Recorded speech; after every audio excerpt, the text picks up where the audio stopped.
Hello, everybody. This is your Right Geek and Honorary Man King here for my birthday nothing stream. Thank you for listening. Those of you who may be listening either right now or asynchronously. I'm hoping that maybe a guest or two might pop up while I'm on. But in the meantime, I guess I'm going to be running this on my own until I hear from potential possible guests. I'm not sure. This may not have been the best day to do it, but I will give my level best to at least do something entertaining for at least a little while in celebration of my birthday.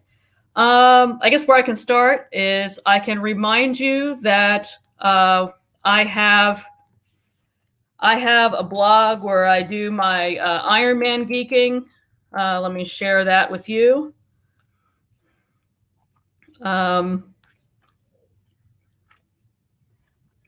Let's see. So there you go. I have the Right Geeks Daily Tony, where I indulge in my Tony Stark Iron Man love 24/7. It's at rightgeekdailytony.blogspot.com. Basically, the concept is I share with you captures from my enormous screen capture collection with snarky little comments or observant little comments associated with them. I also do Ultimates Tony every third Monday of the month. So that pops up too. It's mostly focused on 616. But as you can see, I have quite a few captures that I share with the audience here on this blog. So I have that blog. I also have a place where if you like the streams that I do with #1 Marmaduke fan and other guests on this channel, you can also support me at Buy Me a Coffee, which let me see if I can pull that one up.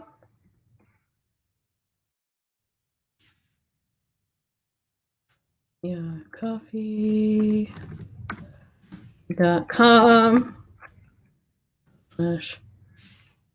Right Geek. All right, so on Buy Me a Coffee,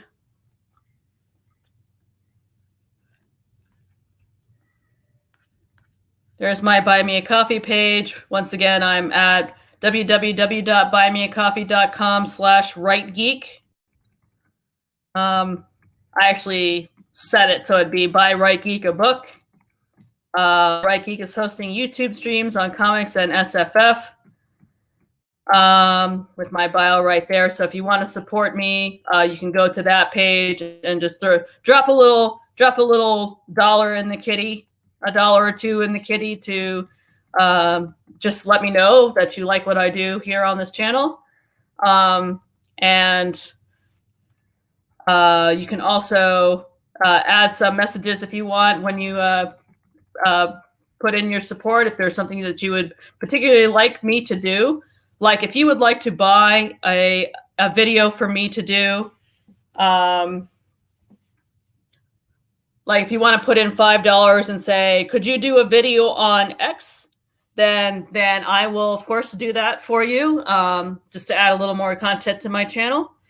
I'd be very happy to do that for you. The other thing I could do that I was thinking of doing is sharing with you some of the captures that I grabbed from a Captain America comic or Captain America storyline that I read over the past couple of weeks.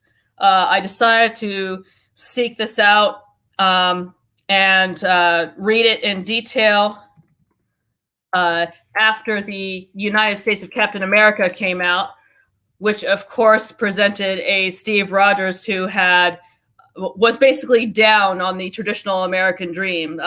This quote unquote Steve Rogers claimed that the American dream was somehow exclusionary. The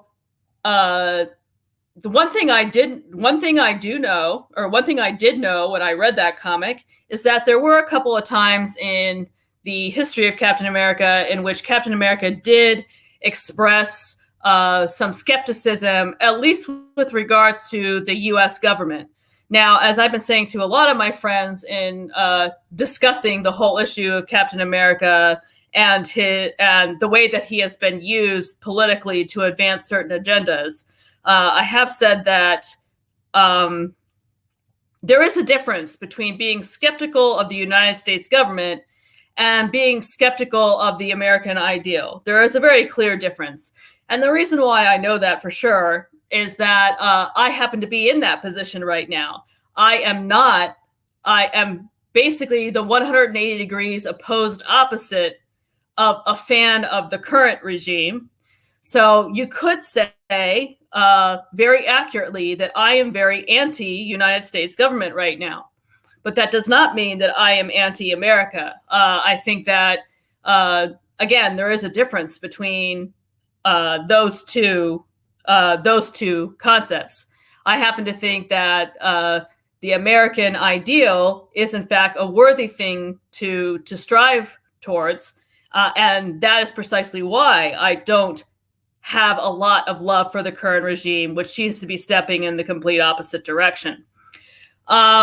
So again, there is a difference between not liking the government and not liking America, period. So when it comes to Captain America and his more political stories, one story that often gets cited is the story that happened after Watergate happened, in which Captain America basically discovers that it was the first Secret Empire storyline, and he discovers that one of the masterminds behind this first Secret Empire plot, it's very strongly implied that it's the President of the United States, and as a result, he drops the Captain America label because he's lost his faith in it. Let's see, where are these? Oh, yeah, so it's my Nomad folder. Sorry, I had to go look for my folder here. Yay, Evie's here! Woohoo! How are you, Evie? And thank you for the happy birthday wishes. Hide. All right, well, Evie, since you are...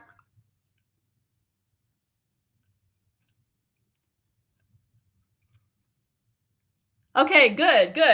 Well, since you are here, do you have any questions that you would like to ask me? I know that you have watched several of my streams. Is there anything that you have been wondering about, any of my opinions on things regarding some of the things that we've covered between me and Marm in particular?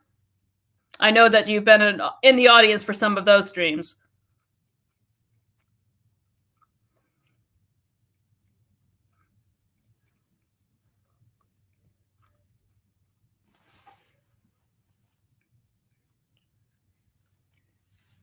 All right, well, she thinks about that. I'm going to open up my Nomad folder here. So I'm going to share with you some of the captures I got from the Nomad storyline. Again, that's the storyline that I was discussing, that I was beginning to discuss at the beginning here. Let's share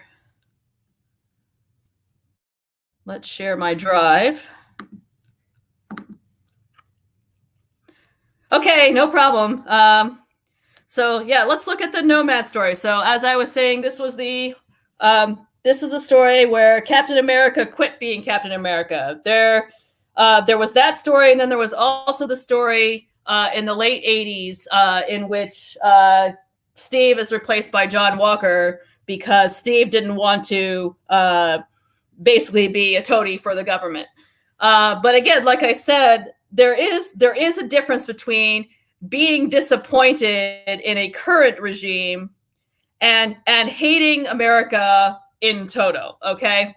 And the Nomad story actually is a pretty good example of that difference. So let's look through some of these captures here. They will hopefully come up. So we have this. This is coming. This is during the Secret Empire plot, before he makes the discovery in the White House, and this is quite interesting. He's he has basically been framed for a murder, so now he has to figure out a way to clear his name. And that means that he basically has to go on the lam. And this is something that really disturbs him, because Captain America up to this point was the kind of person who believed in following the rule of law. So he's thinking here, but what kind of example is this, Steve Rogers? You've always believed in due process of law. In fact, you've dedicated your life to it. So when the pinch is on, you run. You know you're going to turn yourself in if you want to sleep tonight. So there's something. So, like I said, he's being framed for a crime, and he was imprisoned for it, in fact. And now that he has been sprung, right, he feels guilty that he's taken advantage of this situation to run away from facing justice, because he fundamentally has trust at this point that the due process of law and the justice system will eventually find him innocent of what he has been accused of. He believes in due process of law and has dedicated his life to it. Let's see. So moving on to the next capture.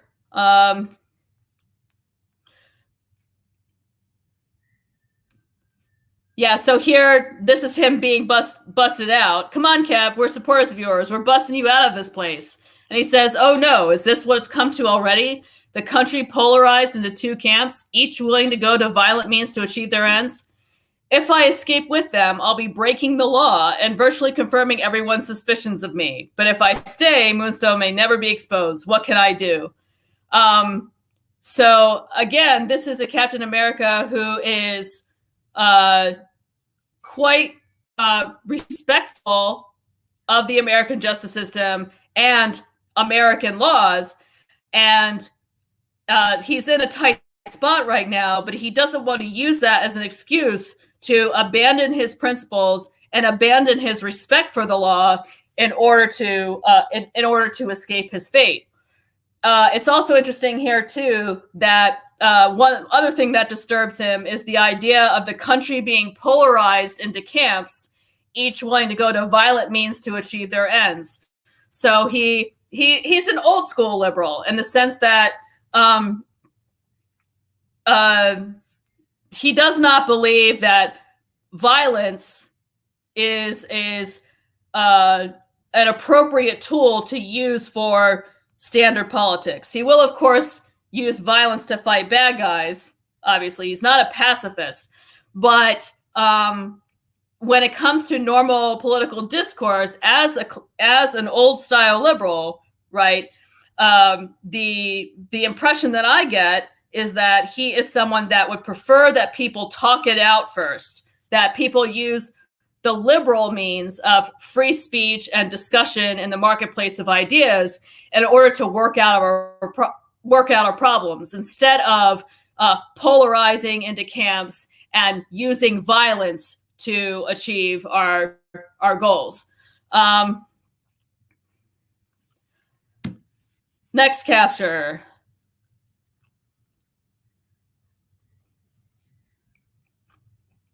Okay, so this is actually coming from the issue in which he quits being Iron Man. So after he discovers that the strongly implied President of the United States was one of the masterminds behind the Secret Empire plot that made his life a living hell, he suddenly all the things that he believed in terms of the institutions of the country, which again is a very separate thing from the ideals of the country, they all get thrown into doubt, right? So then we have here in this issue, we have Iron Man. Oh no, this is I'm sorry, this is when Captain America is still in trouble, and this is Iron Man saying that that the fact that he's under suspicion, right, needs to be cleared up. Okay, so this is just an Iron Man capture. Hold on one second. Let me get to the right capture here. I misread that. I thought that was going to be Iron Man scene in the issue where Captain America is debating whether he wants to be Captain America or more, but that actually comes up later.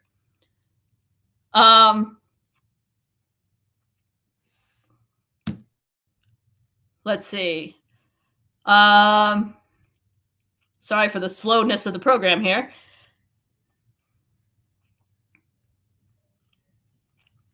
Yeah, so this is Iron Man saying, I hope you can find him. This country can't afford to have a great symbol like Cap be destroyed. Let's see. Yeah, so you opted to be a vigilante, Steve Rogers, and do what they accuse you of, taking the law into your own hands. You better be right, mister, or you'll never be able to live with yourself. So again, that's another caption that reinforces the idea that he does have a basic respect. In this era, he did have a basic respect for the rule of law that comes from his old style liberal perspective, the mid-century old style liberal perspective, that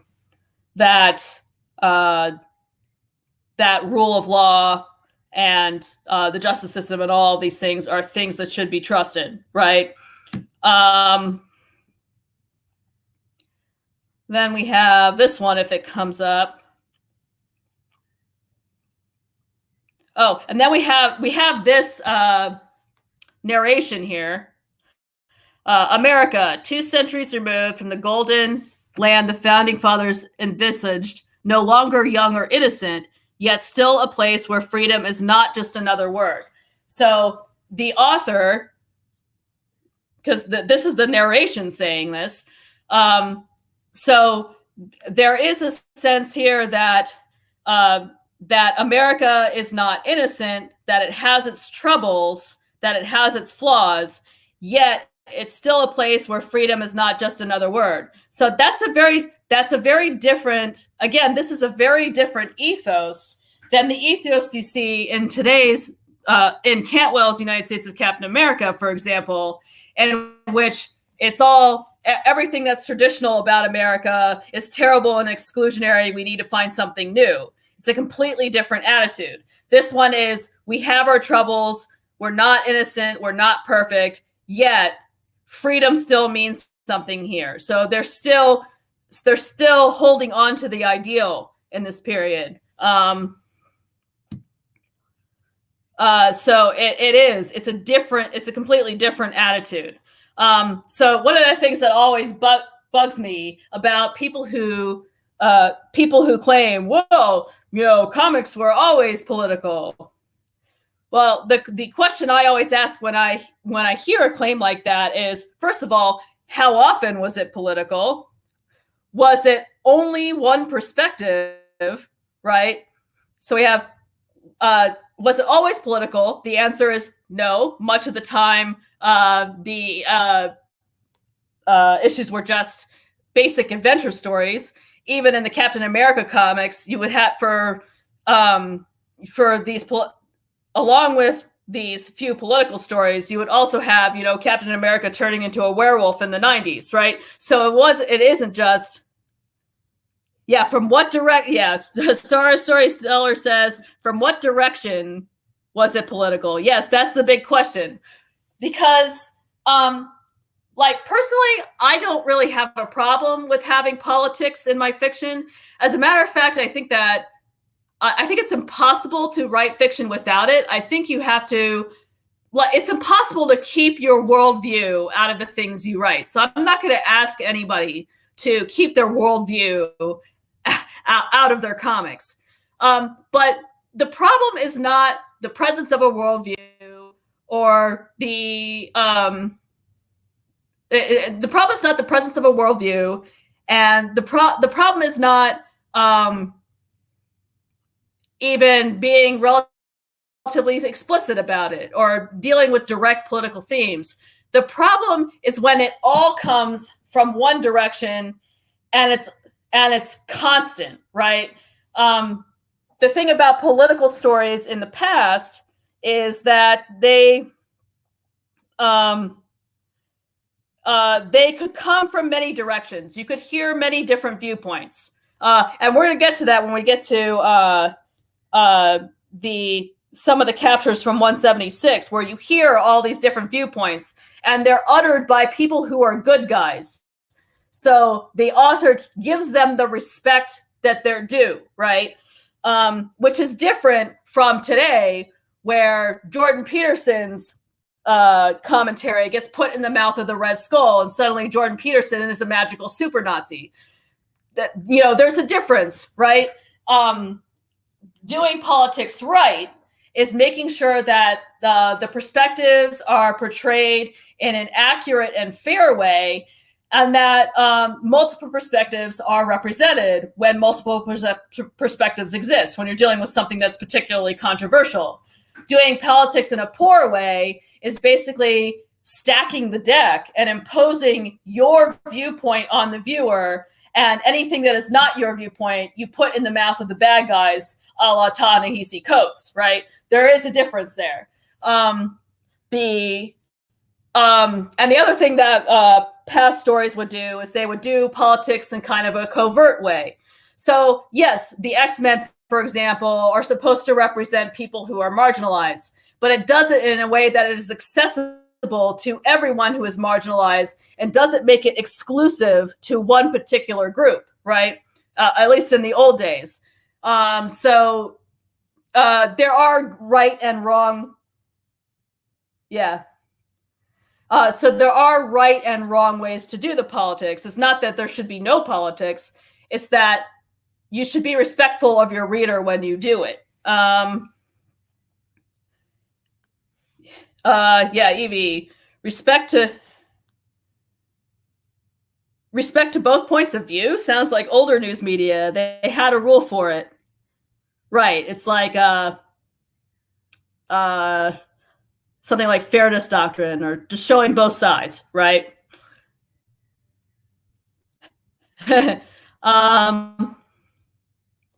Evie asks, has anyone called Coates' Red Skull Red Lobster yet? No, but I'm sure everyone is aware that Jordan Peterson raised a lot of money for charity selling Hale lobster shirts with the Hydra the Hydra symbol on the shirt, but made with lobsters instead of snakes, right? So I think Jordan Peterson's reaction to that was really great. You could tell that he was shocked at first, but then he realized that this tips into something so ludicrous that we might as well just laugh at it, right? And we might as well just laugh and have fun with it. So that's what he did. He sold, I'm sure, a ton of Hale Lobster Hydra merch. I bought one for myself. I bought a t-shirt for myself. So that was definitely great. That was one of the classic responses of all of history to someone painting you as a magical super Nazi. And Punchy Sonic Chew is here, so I'm going to add him to the. Hello, Punchy. How are you? Hello. Hi. Hello. Can you hear me? Can you hear me? Yes, I can hear you. Can you hear me? Yes, I can. Okay. Happy birthday stream, I guess. Yes, thank you. Thank you very much. Hang on, why do I... Okay. Yeah, I think it was trying to do something with the camera or something. So what's on the docket for this stream then? I'm doing random stuff since I had this so far. Yeah. Marn might still be at work. Hopefully he can pop in a little bit later if I'm still on. Okay. So what I was doing to fill the time was I was sharing my captures from the Nomad storyline from the Captain America comics and talking about politics and comics. So is there there was something going on with Captain America, wasn't there? Like Marvel's retconned him Mm-hmm. as a communist or something. Um, but was that what it was? I don't really follow comic book news, but I know there was something that flashed in my news feed Um, or something about it. well, yeah, what probably flashed in your newsfeed because I saw it too was the life story miniseries for uh, Spider-Man life story and Fantastic Four life story. They both have possibly suggested that Captain America turned traitor during the Vietnam War. Right. That's probably what turned your. That's probably what passed by your newsfeed. But I think, like, my view of that is that in both of those cases, they were making it vague enough that it may not have been that. It may have been that he was just responding to American soldiers who were committing war crimes. I think it was very unclear. You could interpret it in either direction, which is good on Okay. those. Yeah, which is good on both of those authors' part because it's better to let the reader make their own decision about what happened than that's what I've been saying is when you impose your belief on someone and you stack the deck so only your belief could possibly be the right answer, that's when you're doing bad writing, right? Okay, so it's um fake news then, basically. Misleading yeah, headlines or that is something. fake news. Okay. Yeah, I think that is fake news. On the other hand, they came out with the that miniseries by Christopher Cantwell, "The United States of Captain America," and that the opening monologue in that was in fact very anti-American. So, so yeah, while it is not true that they made him turn traitor during the Vietnam War, there is in fact a comic that was released in the past couple of weeks that did in fact make Captain America down on America. So Well, I'm kind of responding I to mean, that as well. given Yeah. given that America is now Team Democrat, I mean, wouldn't that be a good thing being down on America now? Now that Biden's in charge. I mean, it's hard to follow the shifting battle lines in politics, but I know. 'Cause I remember when Obama was in charge. It was suddenly not cool anymore to be anti-American and anti-patriot. Now you're supposed to be on board with bombing people and doing all the stuff. But um, I see Evie's Oh well, asking. yeah. If you ask me, Evie was asking if I was made with a dash of cherry cola. No, actually, okay. that was my brother Black Sonichu, Blachu or Blake. Um, he was made with cherry cola. I just grew up with way too much anime and Jackie Chan films, so that's why I'm the way I am. But but yeah, to get back to what you were saying about shouldn't we? Isn't it cool to be down on America now because Biden's in charge? mm, That's kind of what I was saying a few minutes ago. Was there's a difference between not liking the current regime in charge and not liking America. not like America, Like, period. Yeah, okay. yeah, not liking America, period.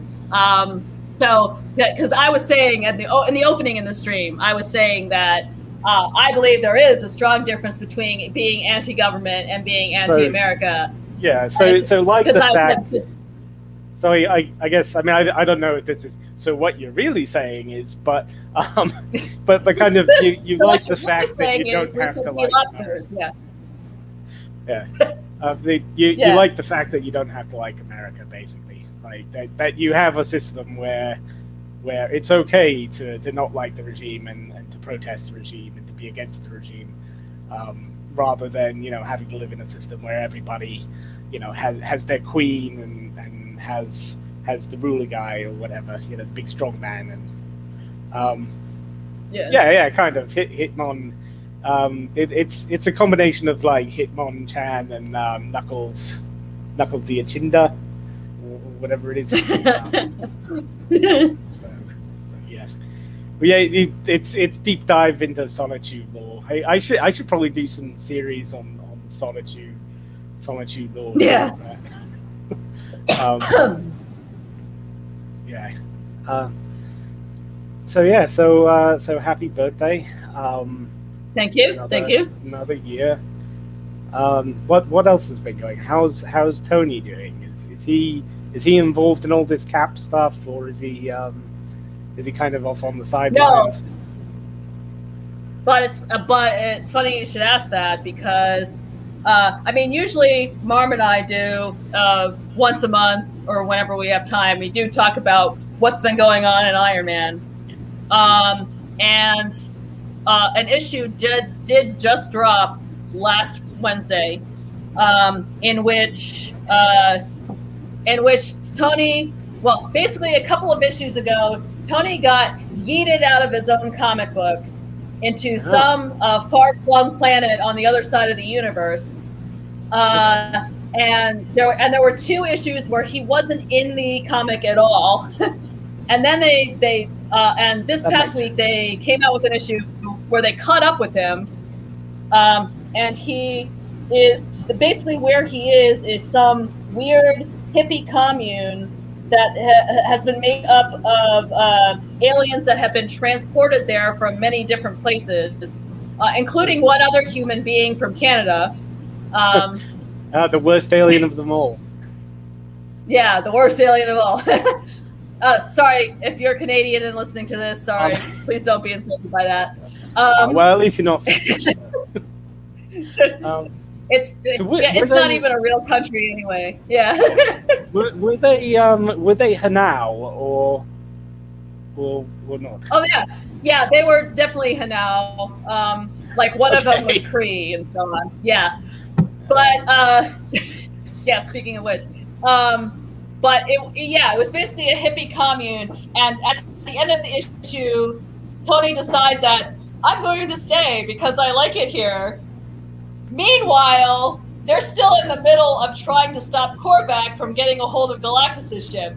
So, actual F, because I said on Twitter, like, Tony has in the past wanted to quit the hero gig. He has wanted to quit Iron Man several times, but he never does that when he's in the middle of something. It's always like after, it's always after something really bad has happened to him that he's like, you know what? Screw this. I quit, you know?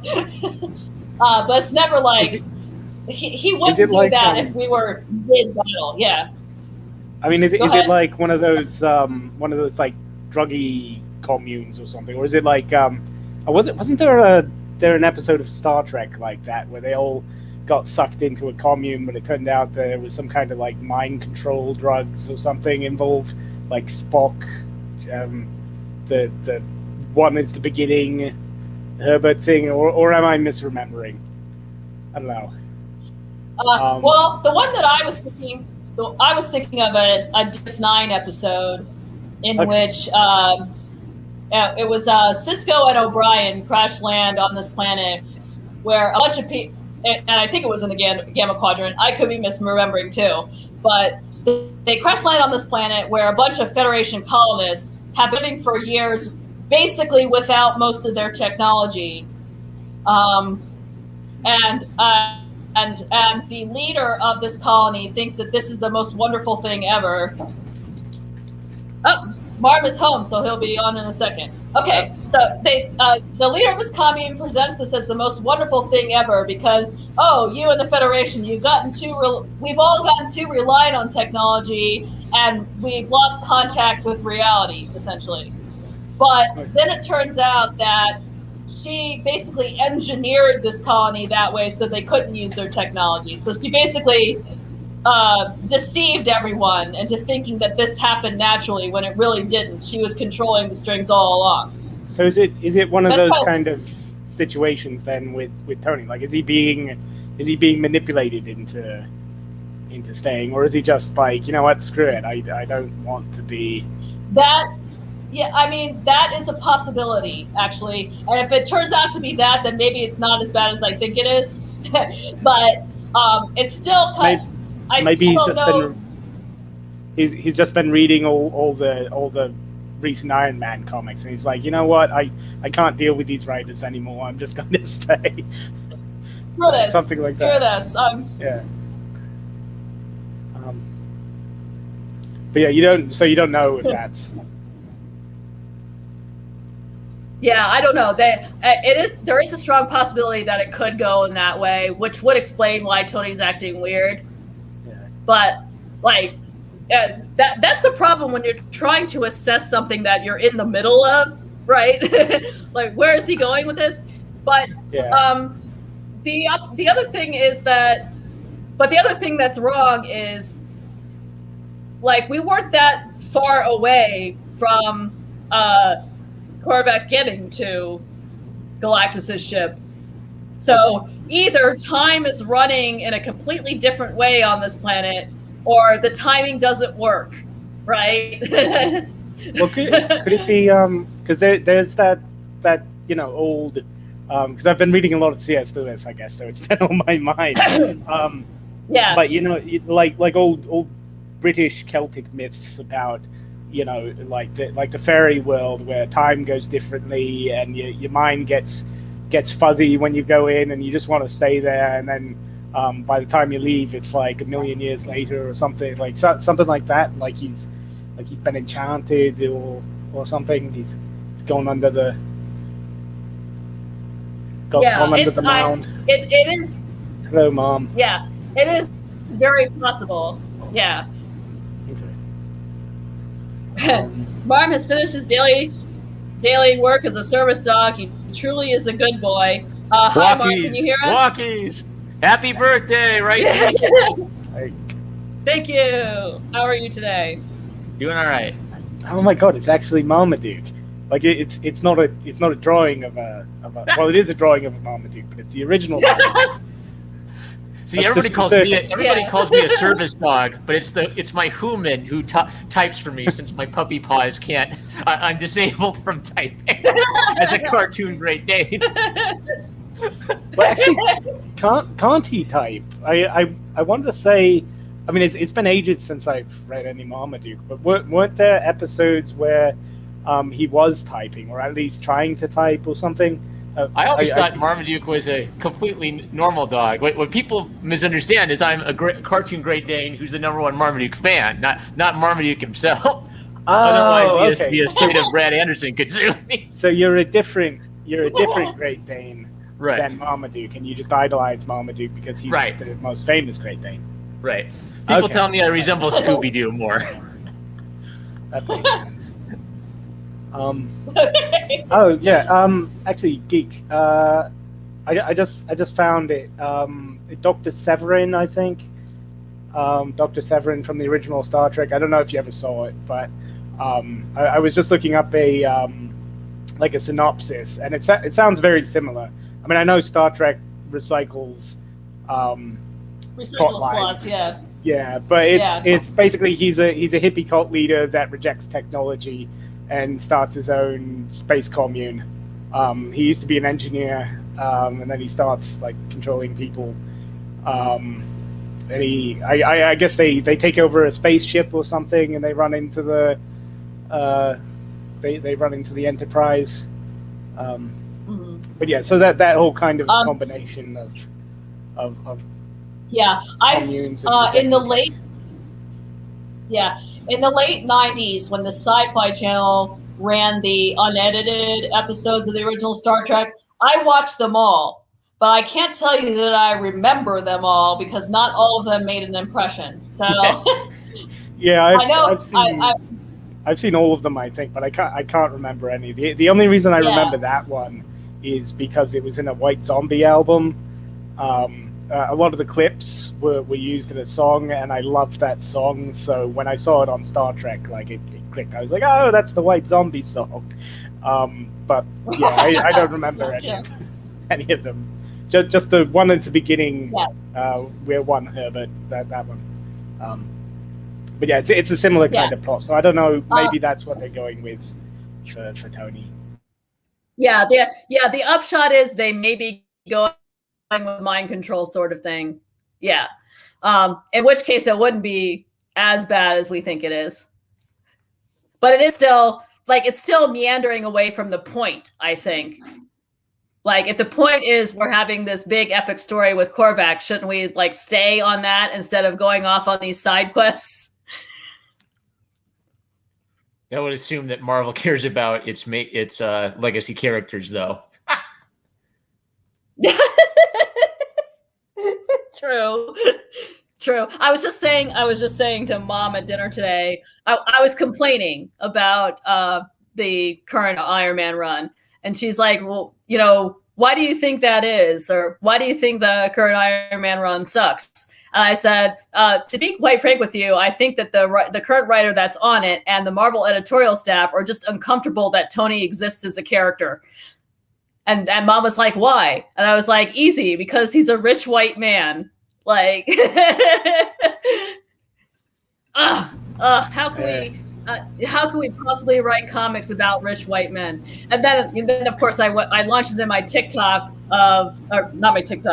my TED Talk about how that's not the sum and whole of the character, but I don't like. Cantwell seems to know some comics history, but he doesn't seem to know a whole lot of Iron Man history. So, so who's been holding down the fort then, as Iron Man's off with his space hippies or whatever? Wildcat asked me about my feminist agenda. Wildcat. Okay. We've gone back in time to see her high school experiences. Oh. See her get sent to the principal's office. Yeah. Wow, Patsy Walker, Hellcat, and definitely don't ask me about my feminist agenda. Yeah, she is very much that character. Like, I don't know if you've watched. I mean, I'm vaguely aware of that. Like, I remember seeing the image. Like, I don't follow comics nearly as much as you do, but wasn't she very fit though? Very, very attractive in that. She is, yeah. That's part of the tragedy. She's one of these traditional, traditional superhero, and in the 2000s they had this. Still, like, have they retconned as like a big fat woman yet? No, she still has like the supermodel build. Okay, fair enough. Yeah, that's. I can deal with that. I like to. Yeah. They won't draw. You don't care what blood. a feminist says as long as she's pretty enough. Yeah, it's the whole Spice Girls and Camilla Chagrey, I think. Right, Geek. Were you mentioning how like the artist like clearly always erases her butt crack? No. Yeah, I was just about to say. Yeah, I was just about to say that now. Yeah. That's great. Yeah. But yeah, so like back in issue 2, Hellcat was nagging Tony about how he was just a typical white guy with a god complex, and have you ever looked past your privilege and blah blah blah. And it was like, and this was happening while Tony was laying in a hospital bed, having broken almost every bone in his body, trying to save people. She's sitting there, raking him over the coals for his supposed god complex. Like, yeah, see, like that's the kind of politics that I could get behind. It's nuanced, I guess. Yeah, I thought she was sleeping with Spider-Man. At least a couple months ago, she was. Oh, really? Yeah, I guess Hellcat's what? A sex-positive feminist? She gets around.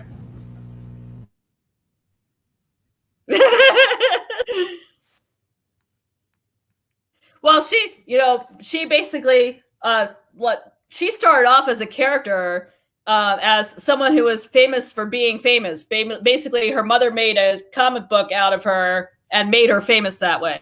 All right, so that's their explanation for like the romance comics with her character, like that Stan Lee wrote back in the 60s or whatever. Yeah, because she started out as kind of like an Archie Comics teen romance character. I had no idea she even had a backstory. I'll have to go look this up later. That's interesting.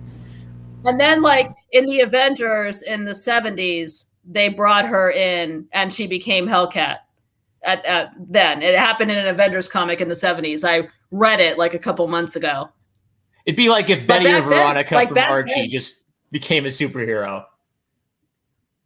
Right. And it's Betty and Veronica from Archie becoming a superhero, and she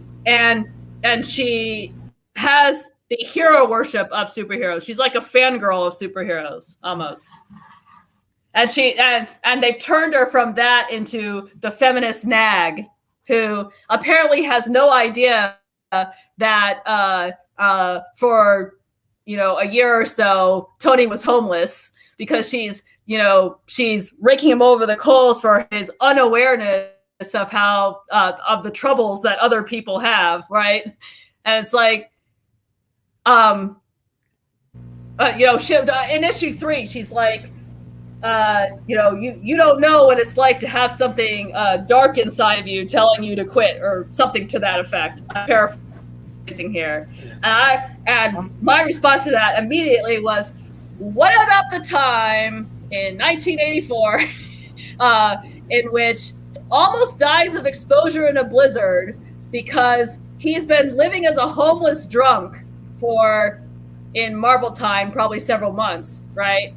And he's lost everything, completely wrecked his life, and he feels like he actually absolutely deserves to die because of what he has done with his life, right? What about why couldn't Tony come back with, yes, I do. There was that one time I was homeless and thought I deserved to die. Like, is that intentional or not? Like, on the part of the author, do you think? Like, was that irony meant to be there, or was it just kind of accidental? Well, he doesn't address it at all in the text, right? So okay. And he's kind of like, to add insult to injury. You don't have like a. Well, he like teleported Iron Man out of the story for an issue or two, right? So I think there's this really clear element where he wants to write a Hellcat comic, but Hellcat can't sell books like Iron Man can. So Iron Man is the so you bring bait and switch to get you to read a Hellcat comic by secret. Yeah, like the old Spider-Man comic, but it's only got Spider-Man on the cover, and the rest of the comic's about some schmuck or something. Yeah, yeah. Or the Spider-Man sexual harassment awareness Spider-Man comic. That's a good one. All right, because I was going to say, I mean, if that was intentional, right? Like, if that subtext was meant to be there, that would be kind of brilliant. I mean, even if he didn't really like the author. I guess, didn't really draw attention to it. If you knew, Iron Man, and you didn't need it spelled out. I mean, I think that would be actually really interesting commentary on the obliviousness of kind of moral busybodies and whatnot. I think, but it could be accidental. I mean, yeah, there's a remote possibility of that, but I think it might be giving him too much credit, to be honest with you, because when you look at how he wrote the Captain America comic, it's a deconstruction of Captain America too. So I think that he's just someone that doesn't like characters. Yeah, so he's just a dunce that accidentally hit on unintentional truth shining through. I think it would be really, really charitable to interpret that as he meant for us to feel that irony, right? I don't think he's that smart, to be honest with you. And I think you would have to put, since I don't know how many readers today are aware of that stuff happened in the Bronze Age or not. You would have to put something like some sort of narration box or like a thought bubble or something, or like a little memory flash of him in the snow. Like, yeah, I mean, there's probably ways that you could do it to call attention to it, or even just like a little. To get people to remember. Yeah, like a little memento or something that he's looking at, or some kind of, or maybe later on in the story, like she finds out about his history or something like that. But or maybe she doesn't even find out. Maybe somebody else, like the next issue, kind of calls back to it or something. But I don't know. Like there's ways I think that could be like a very interesting like political. Like nuanced political story if it was handled right. if it was handled correctly. But yeah, the way you're describing it, I can see how it'd be insufferable. Yeah. Well, Marm and I have been reading a lot of Stan Lee's Iron Man comics back when he was in Tales of Suspense. Oh God! And Marm, you can speak to this. Comics. That Stan would do that sort of irony all the time. Like, yeah. But he kind of like make that the whole point. Yeah, the old white man comics. But the whole point of the story would hinge Stan on Lee it. would do. Yeah, like there'd be little flashes of some ordinary schlub on the side of the road would see Tony going by in his sports car and be like, man, I bet that guy has a life or whatever. And then the next panel is like Tony keeling over, about to die or something like that. Right. I don't know if there's a sequence exactly like that, but he would do things like that where he would visibly juxtapose, this is what the public thinks of him, and then this is what's actually going on. Oh, that's weird. So, it's almost like comics is a visual medium. So yeah, I see like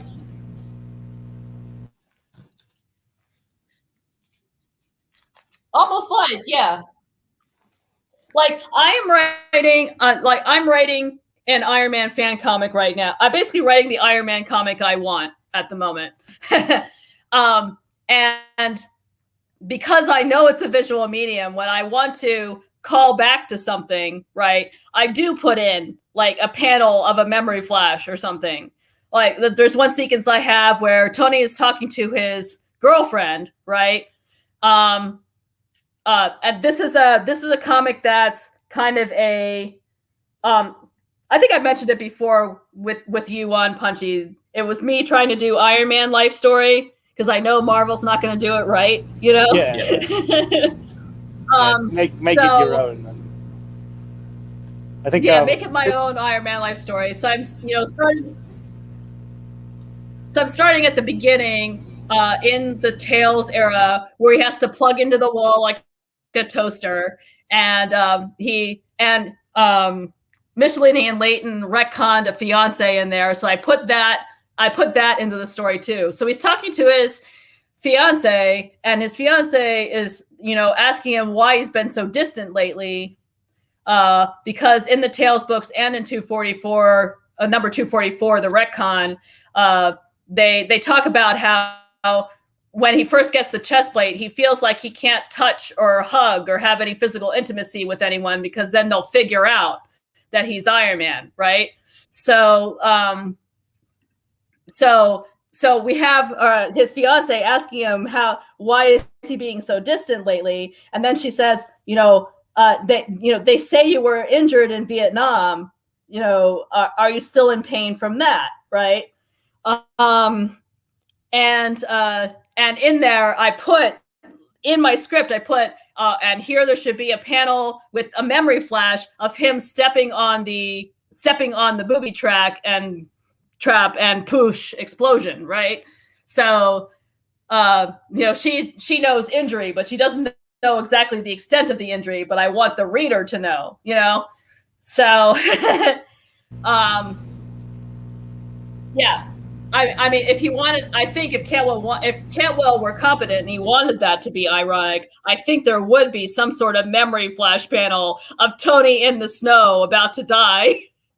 Yeah, we're always stuck in an uncanny valley between is it malicious or is it incompetence with modern Marvel. I mean, it could be both. Probably both. A little bit. Why not? Why not both? Why not both? Both and. I'm a Catholic. I think in both and terms.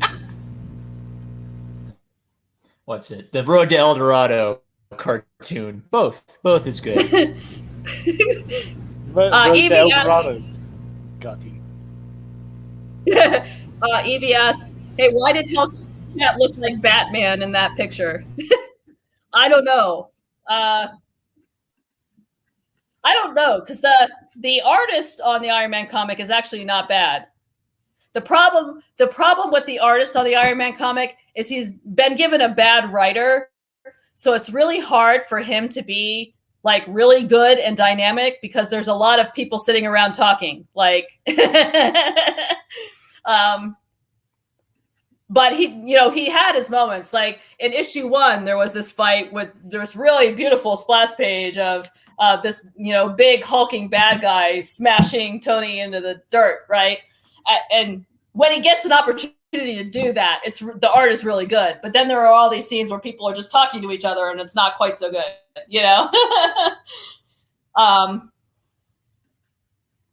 I've showed you that meme, that famous meme. Great scenes for those boring scenes where people just keep talking and won't shut up, right? That an artist drew. Yeah. Yeah. So maybe Cafu just needs a little bit of help in that realm. Like if you're given a really boring script, how can you make it at least somewhat exciting? Yeah.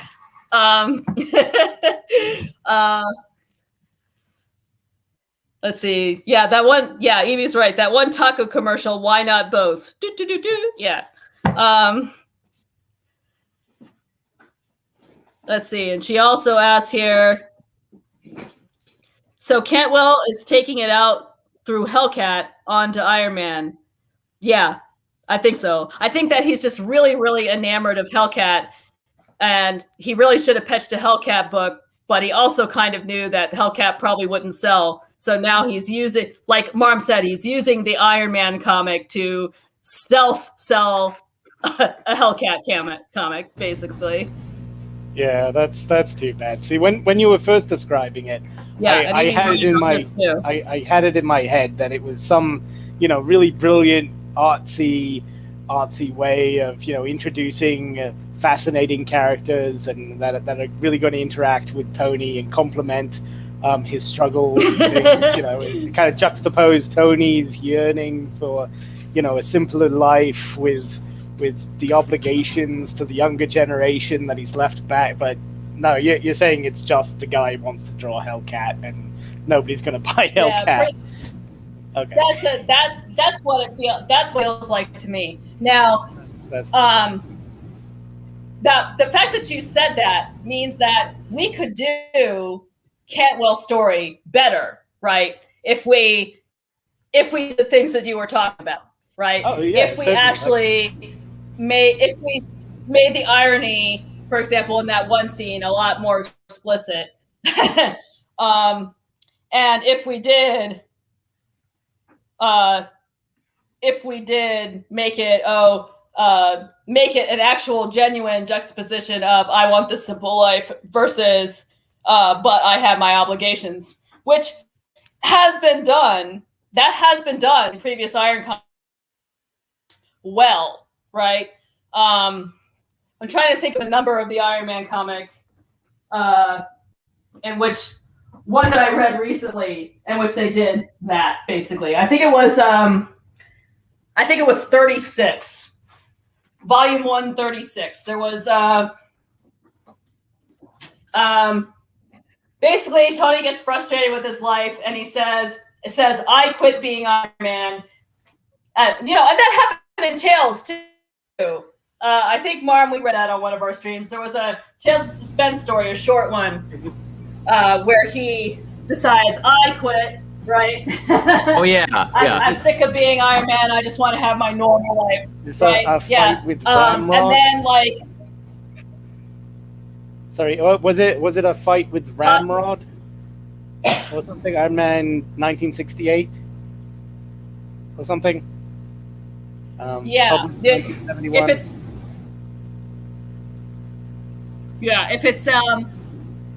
If it's issue 36, that's the one I'm thinking of. Yeah. But there was a Tales one too that Norm and I read. So it's happened more than once. But he will have these moments where he'll say, I'm sick of being Iron Man, I quit.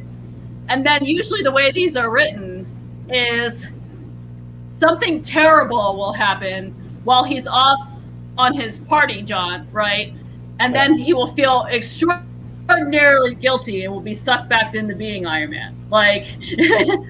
So in 36, which I think you're right, Punchy. I think it is the Ramrod story.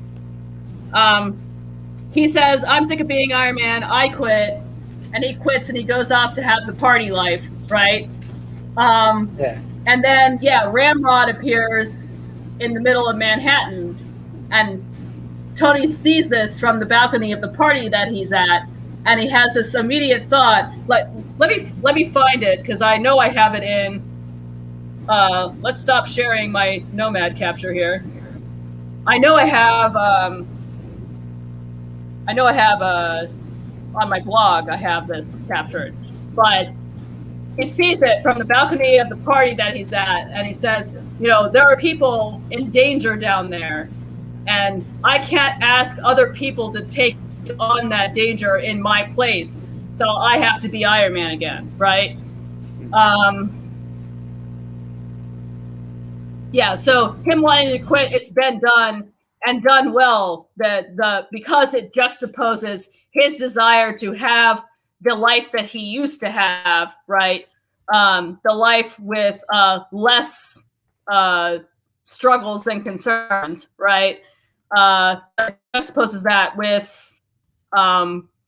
with also his guilt and a sense of responsibility, and his belief that he doesn't want anyone, right, to have to suffer in his place. He feels like he's the one who deserves the suffering. I'm trying to find it on my website. Y'all can talk amongst yourselves. I think that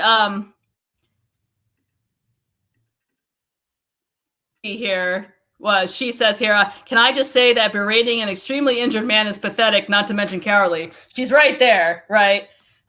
Which is it was one of the many things that enraged me about that scene in it too. That's why see. That's why it sounds to me like it's unreal, like a situation like that. It just seems I gotta absurd. scroll through my months. We gotta find something to read as a palate cleanser. Okay, maybe it'd be easier to find it this way. But like the way you're saying, have the story where he has this longing for a much less complicated life, but he also feels that responsibility and that guilt. Yeah, because that is a thing in his canon. That's something that they've done before.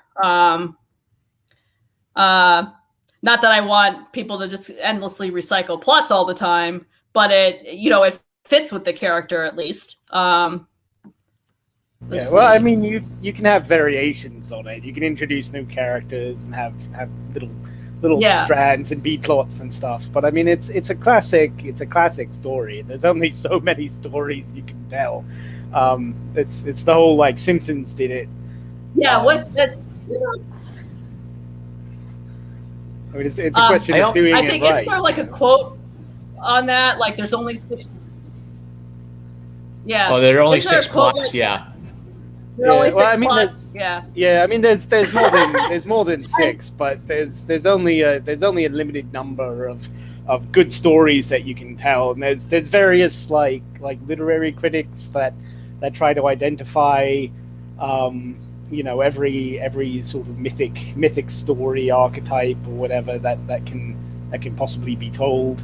So my view would be, because there's a humble aspect to, like, a lot of comics are just goofy fun, right? Or a lot of sitcoms are goofy fun. So you can either have the attitude of, well, I'm going to use this for my purposes, or you can say, well, I'm writing in a very standard, tried and true format, but I could at least be true to the spirit of what it is. Like, if you're gonna be asked to write a Bugs Bunny cartoon, like, there've been a lot of Bugs Bunny cartoons, but you don't need to deconstruct Bugs Bunny, like, what do you have to say about Bugs Bunny that's so profound? And I almost feel like most American superheroes, the writers want to be Frank Miller, but they really should.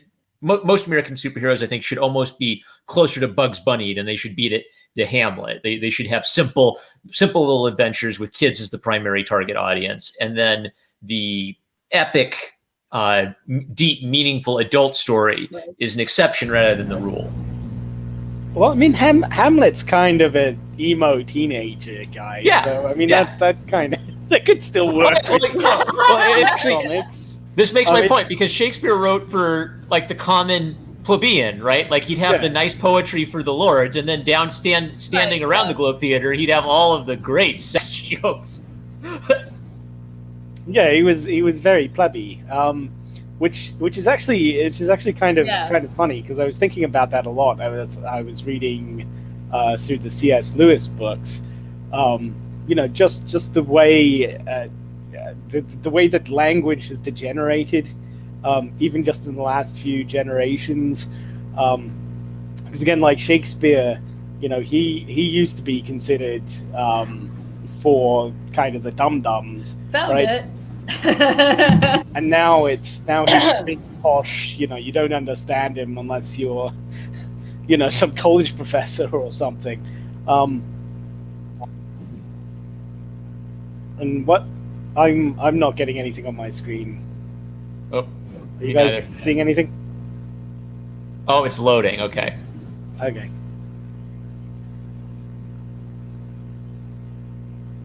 So, Punchy, read anything interesting recently? Yeah. Can the people in the audience see what I just shared?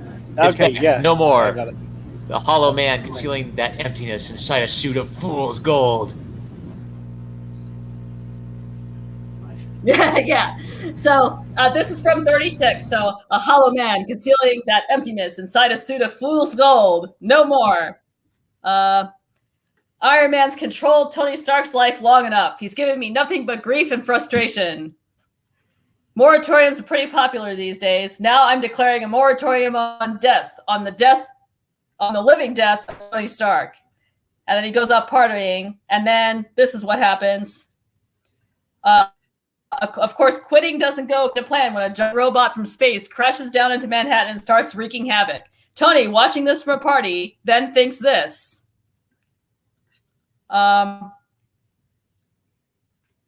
You'd be hiding just as well behind this Playboy mask as behind the Iron One. Now someone else hurts, not you. And what, Tony? You can't let somebody else do your suffering for you. That's the one that I wanted to find. So so there is a way that you could do the Tony wants the simple life plot, right? Yeah. Because it has been done for him. But you don't think it's going to go that way? You have to do it. You have to do it in a way that, I feel like he doesn't have enough love for the character to do it that way. Yeah. Yeah, that's too bad. Well, all right, Peep Tony. Well, at least your Tony Stark comic will be good. And I mean, if this latest run is as bad as it sounds, maybe that'll drive traffic to have people check out your project. There's always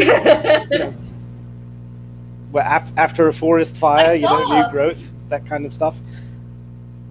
Yeah, I saw somebody's doing a She-Hulk fan comic for the same reason. Like, is it a life story of She-Hulk? What's it called? A Grand Design take on her? No, I think it's just a She-Hulk as she's meant to be kind of thing. Oh, okay. Yeah, I think I might know who you're talking about. He's like an artist with kind of like a cute manga inspired style, and he likes to draw like a sexy She-Hulk. Yeah, I think I know who that is. Yeah. Okay. Yeah. Sorry, artist we vaguely remember from Twitter, but don't remember the name of. Yeah, so sorry, artist. Yeah, I wish I could point everyone to your Twitter stuff. Like, look up cute She-Hulk on Google. Yeah. And randomly click through cute anime She-Hulks. No, don't actually do that. You'll get a lot of bad stuff. Okay. Well, yeah, man. I mean, what I would like to see, is kind of an American doujinshi scene.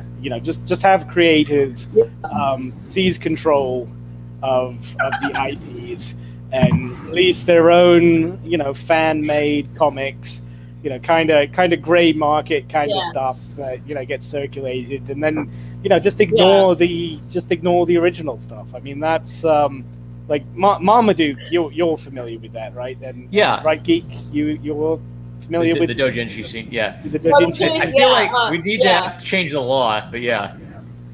Well, I mean, you could just ignore the law. I mean, especially online, you wouldn't have to sell it. Ignore the law. Yeah, just. I mean, it's the internet. There are no laws.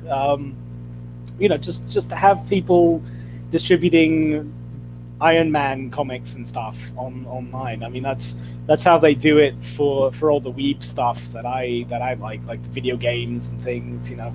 All the comic books and things come from online. Even many of the things that Mrs. Punchy is into. She doesn't really consume much in the way of My Little Pony, for example.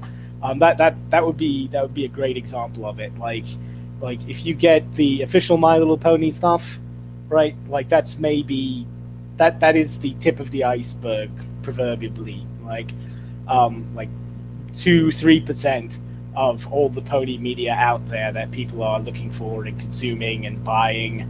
And then everything else is just fan doujin, completely made by the community, without oversight from Hasbro, except in a couple situations. So.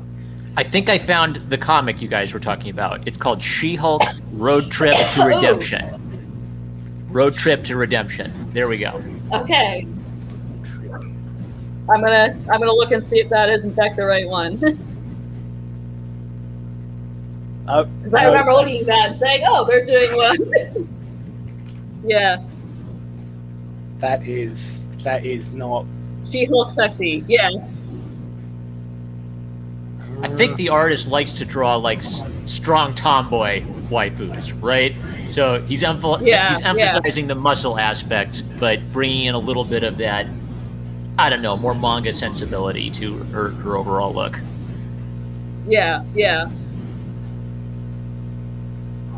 I am okay, so there you go, Evie. A lot of inappropriate images, but it might be not safe for work. Yeah. Yeah. I think he has a safe for work account too. Oh yeah. No, that's totally safe for work. I mean, assuming that you work in a strip club or something, I mean, a lot of traditional superhero comics kind of skirt the line. Never mind. That one. Yeah. Yeah. Yeah. Okay. I get it. Yeah. She does look very. Yeah. I remember coming across. And by the way, we were talking about Tony's desire for a normal life conflicting with the superhero life. That's actually part of what's going on in my first issue, actually, because he is on a date with his fiance when the big bad comes, right? And so I have explicitly in my breakdowns that while he's fighting the big bad, he's also thinking at the same time, I really want to get back to my fiance, at the same time. So even I'm doing it. It is a good story to do for a superhero. So,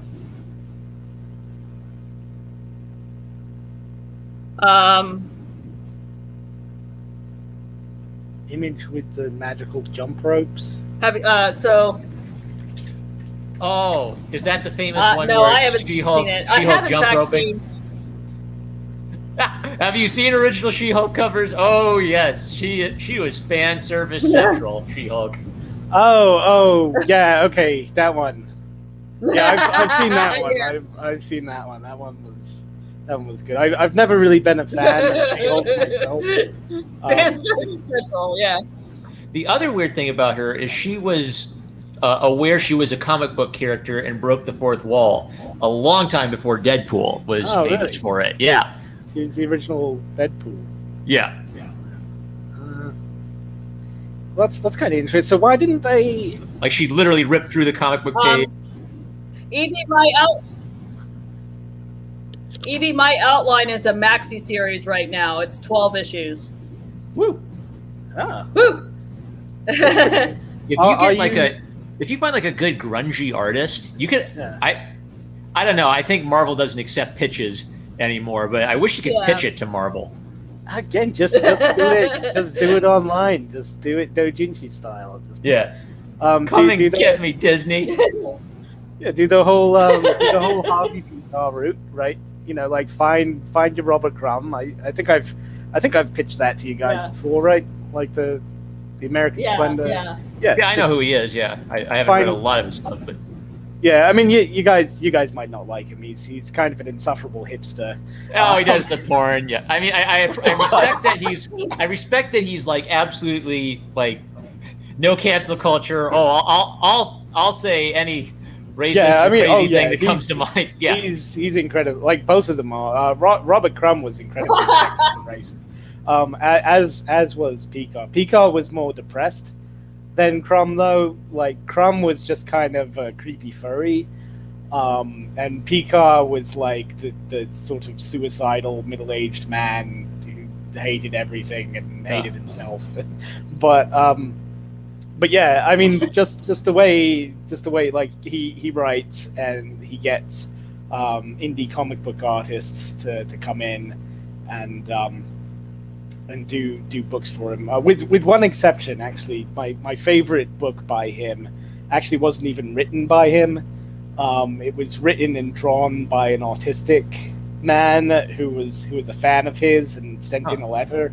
And I guess he liked the letter so much that he decided to dedicate an entire issue to this one weird autistic guy from the internet who reached out to him.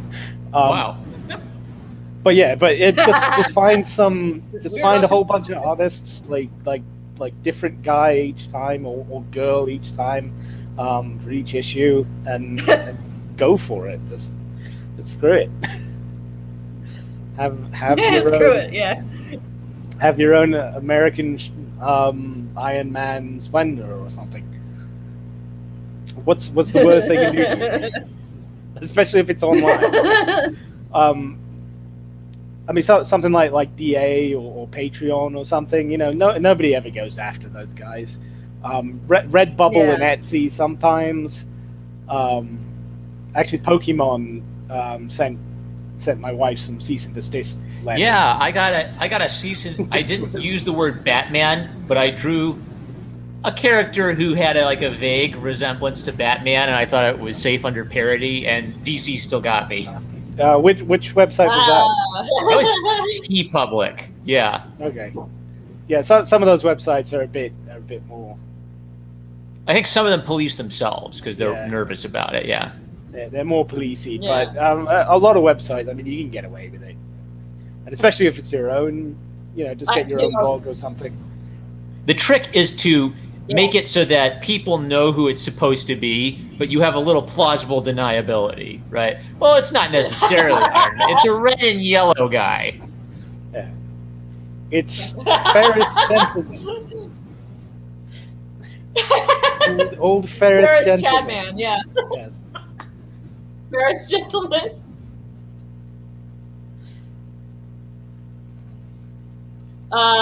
Warzord says Hellcat was pretty good when she was into Defenders. She even dated a demon. Yeah, I heard that.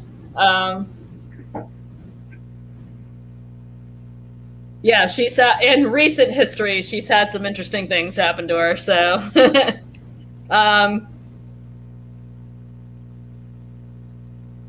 yeah. I was thinking I was probably going to just post it to my website. Which is, back out of the way, kind of blog. And there's also a possibility that I might put it on AO3 too, possibly, because AO3 does fan art as well. So yeah, I mean AO3. If AO3 started getting rid of things because there was copyrights, I mean the whole website would stop existing. I mean that's. Yeah, the website would disappear. Yeah. The entire point of it, is to violate copyright. I mean, it's fair use. Although you know, it's fair use. It's mostly, and for the most part, I have to say, most of the stories are people using the names of popular characters, but pretty much just writing their own characters. Yeah, that's true. I don't see a lot of people. Mary Sue I is don't see a Iron lot Man. of people. Yeah. Mary Sue is Iron Man and in love with Captain America. Or, Yeah, I mean they do. I think that's just fan fiction in general. I mean, I don't follow much fan fiction. You may follow more fan fiction than I do, but from my experience with fan fiction, basically every single fanfic I've ever seen or skimmed through or whatever, none of the characters have been right. Maybe some of the characters are kind of close, but fanfic artists, they just don't care, really. They do whatever they want, yeah. Yeah, it's just, make it your own, but in an extreme way where, you're just basically taking a name and a face and slapping it on, some completely different story. It is a very rare case where I actually encounter someone who does a character that's on target, as far as I can tell. But most of the time, it's people. Most of the time, it's people wanting to. It's people with their action figures trying to putting them together and imagining them if they bang each other, like pretty much. I was gonna say. I mean, it's mostly just shipping and stuff. Yeah. But it's mostly shipping. Yeah. Now kiss. Kiss. Now kiss. Yeah. Again, I mean, I don't read too many. I mean, I know Mrs. Punchy likes a lot of the My Little Pony fandom stuff. Like, I don't. Neither of you are bronies, are you? Or I've watched most of it. Okay. But I never bothered to finish it. Like, you have to understand. You have to understand. Every single classmate in my theater group was into it and demanding that I watched it. I caved to peer pressure. Yeah, well, actually, I didn't watch it because of peer pressure, but yeah, go on. Ruggie. I watched quite a bit of it because an old friend of mine liked it. So I said, well, I kind of trust your taste, so I'm going to watch it. And I actually did enjoy a lot of it. And I have read and enjoyed some of the comics that IDW does too. And IDW is not, at least in the comics that I've read, IDW is not screwing it up. I mean, they got some good teams on it. So okay. Yeah, I haven't read any of the comics. Evie says I married a Pegasister. Yeah, and actually, I took it to BronyCon a couple times to sell artwork, and I met Chris Chan there, so I have no regrets. It was a lot of fun. Yeah, but yeah, good.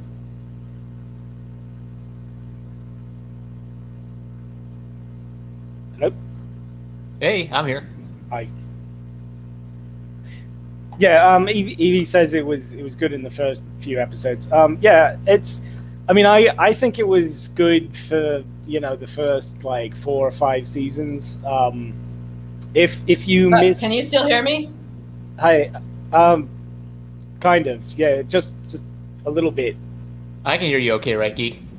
Hello, can you still hear me? Yeah, I can hear you now. I can, yeah. Are you saying things? We can hear you. Say something. I'm not hearing anything right now. Okay, now I'm not, yeah. Hello. Oh no. I think we lost the right Geek. Google got her as a birthday present. You're no longer allowed to talk, right, Geek? Did she mention PewDiePie things? Hello. Hey. Hello. Am I here now? I hear you. Yeah. Yes, I can hear you. Are you having issues? Yeah, you can hear me now? Yes. Yes. Okay, good. My internet went unstable for a second, so It's the lizards. It's the enemy. He's it's the lizard. Yep. Yep. Warzord has an idea. I have an idea for a Kurt Swan, Mort Weisinger Golden Age style Hulk story. It would use the extended Hulk family of Rick Jones, She-Hulk, and Doc Samson. Go for it, Warzard. That's what fanfic sites are for. Go for it. Yeah, Live your dream. Screw it. What's the worst they can do to you? Self-publish it. Sell it on your own. Go for it. Yeah, go do it. Don't let your dreams be dreams. Just do it.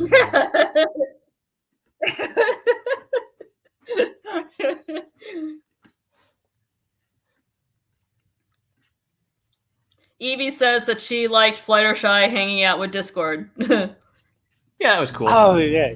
Well, I mean that's actually just to get back to kind of what you were talking about earlier in the stream, like right at the beginning about politics and being able to handle differences and things. That's actually one of the things that really kind of sold me on My Little Pony. Like when I first started watching it, people were trying to pressure me into it. Like all the nerds and geeks were like, "Oh, it's the greatest thing ever. You got to listen. You got to watch it." Blah blah blah. And it took me like 8 tries, I think, to get through the first episode, and I really wasn't feeling it. But eventually, people stopped badgering me about it, and I sat down and actually went through it on my own. And the thing that kind of won me over was the fact that they have so many different characters who nonetheless manage to be friends, right? And I know it sounds kind of corny and saccharine or whatever, but it's really nice how you can have someone like Rainbow Dash, for example, who's this tomboy, and she's very masculine and she's very based. She can be very crude and trollish sometimes, but she's also very brave, almost to the point of idiocy, like kicking dragons in the faces and things. But then she's also really close friends with Fluttershy, who's a complete pushover and who's very kind and who's very demure, who maybe lets people walk over her, but is very nice. And so you've got these very different characters, sort of polar opposite characters, and they all have faults and they all have flaws and they all have strengths, and somehow they all manage to kind of pull together and not hate each other, right? Like they might have an episode where they lecture one of them about how they're doing something wrong, but then that one character will wind up helping everybody and saving the day in the end, something like that, right? I like to say that the episode about Stalingrad did more for the conservative movement than the entirety of the conservative intellectual think tank movement combined. That one cartoon. Yeah, so you mean the one with all the communist ponies where exactly. they beat communism? Yeah, Okay. That's like right up there with Make Mine Freedom for all-time great anti-communist cartoons. Yeah, I know. There's still kind of hold on. Go ahead. I'm gonna go look for something. You guys talk. Yeah, that was a great episode.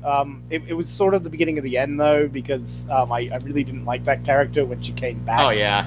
I think that was kind of the end of the series when they started. We got to add a new character, right? Yeah, and then it just got worse and worse and worse. I mean, they kind of always had to do that because it's one of those like half-hour toy commercial shows. Right. So more ponies for more toys. Yeah. Yeah. You always have to add new characters like He-Man and G.I. Joe. The old show had a surprisingly adventure element to it. Cough, cough. My sisters used to watch the old show. Right? Oh wait, you mean like the old show? Yeah, the old show. The villain would attack, and then the ponies would have to go find the magical object to stop the villain. there have been other versions where it's like, it's called Happy Fun Time. It's all about like brushing hair or getting teacher the bestest book ever as a present, right? But the very first iteration had an adventure element, and I kind of wish they would lean back into that. You could tell they would sometimes push into the adventure element, like usually at like the series finale, they do an adventure. Okay, I feel like that could really work. Yeah, I think the new series is supposed to be more adventurous, Nice. from what I understand, but I haven't watched it yet. I'm a radical adventure absolutist. I think kids shows should be absolutely dangerous. Have kids at the edge of their seats. Yeah. Oh, okay. You're gonna get copyright struck. Nerd geek. Here we go.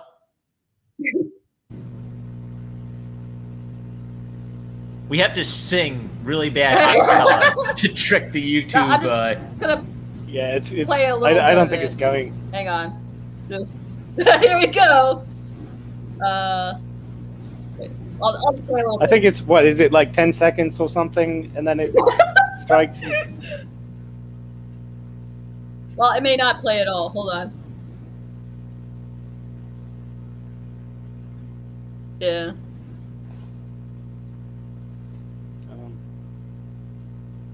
Yeah, I don't think it's going. But basically, Evie, they have. I don't think it's I don't think it's. There's an episode. I mean, do you want to explain it, Mom, or should I explain it? Sure. So they get a quest, and this was like the first episode of a new season. So this was like a big, like, revelatory, like they brought this episode to cons and things to preview the show. So they travel to a town on a mission from like a map that gives them quests to do to save the kingdom. And the town actually isn't named. It's nicknamed Stalliongrad, but it's only ever called Our Town by the characters. And every pony there is happy. Every pony there has erased their cutie mark and covered it over with an equal sign to represent how they're all equal to one another and no one has any special talents. And they sing wonderful songs about how happy everybody is in Our Town. Of course, the ponies discover that they are actually being mind controlled and are essentially slaves in what it's never called a communist system, but it's clearly supposed to be a communist system. So good triumphs over evil, and the villain retreats into the background. There's even like a good element where not only do they identify communism as bad, but they identify envy and a desire to make everyone equal as the reason for why communists enslave people. So it even nails like the inner motivations of radical egalitarians. So I just love it so much. Yeah, I mean that was pretty based. I gotta say. And what was interesting about that is that Pinkie Pie was the one that like knew right off that something was wrong, which was interesting. Yeah, well, because she has pinky sense, and pinky sense is a metaphor for religious belief. Oh, is it? Yeah, actually, that could be. I mean, the whole Pinky Sense episode, I guess, like I hadn't really thought of it that way, since all the ponies are just kind of religious by default, because they all live in this, theocracy ruled by a monarchical Supreme Emperor Sunbutt. Yeah, but yeah, I suppose it could be a metaphor for religious belief. Because I got really upset by the like I was watching a lot of Richard Dawkins at the time when that episode came out, and I remember I was like, oh, that's all balderdash, whatever. But you got triggered by My Little Pony. Yes. Well, minorly, but I appreciated that I could get triggered by that, because I remember thinking to myself, I'm like, you know what, this is one of those times where I have to learn a lesson in friendship, and I have to swallow my distaste for Pinkie Pie's reality bending, psychic powers, and just be like, okay, you know what, whatever. I can still enjoy Pinkie Pie, even though she's clearly wrong and clearly off for a rocker. MLP is the new vegetarian. Well, actually, I mean, I've tried arguing this with people before, and they've always kind of just rolled their eyes or whatever. But I do think that MLP, one of the reasons that it got so popular was because it's like a postmodern replacement for Christianity, right? It's filling that same sort of void in the sort of post Fedora Tipper generation that church and religion would have. I mean, there was kind of a religious, like there are bronies where it's clear, like the reason brony has a negative connotation is because of this like weird, like I've got Pinkie Pie in a jar full of the nasty Yeah, stuff. the pony jar. Yeah. Or the pony porn, Right. But Yeah, well, that's part of the pony. I don't know if you're aware of it, right, Geek? You probably don't want to know about it. So the problem is on the internet they make sure bad fandoms make sure you know about all of their dark doings. That's why I love DeviantArt memes.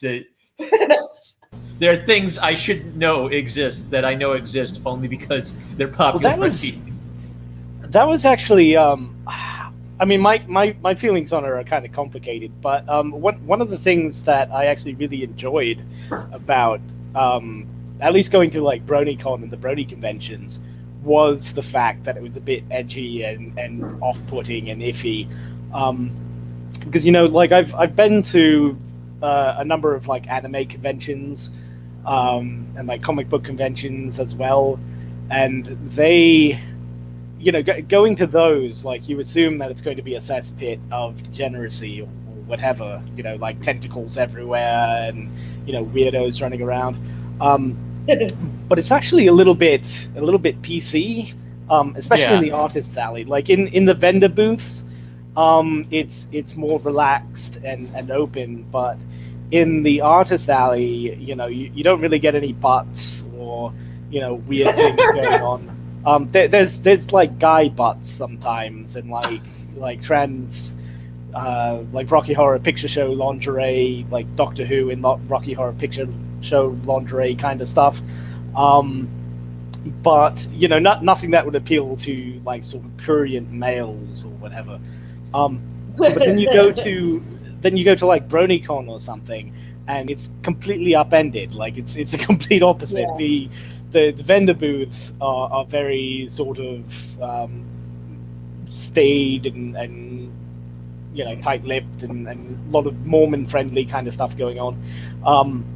But then you go to the artist's alley, and it's just a whole bunch of weirdos with weird things going on.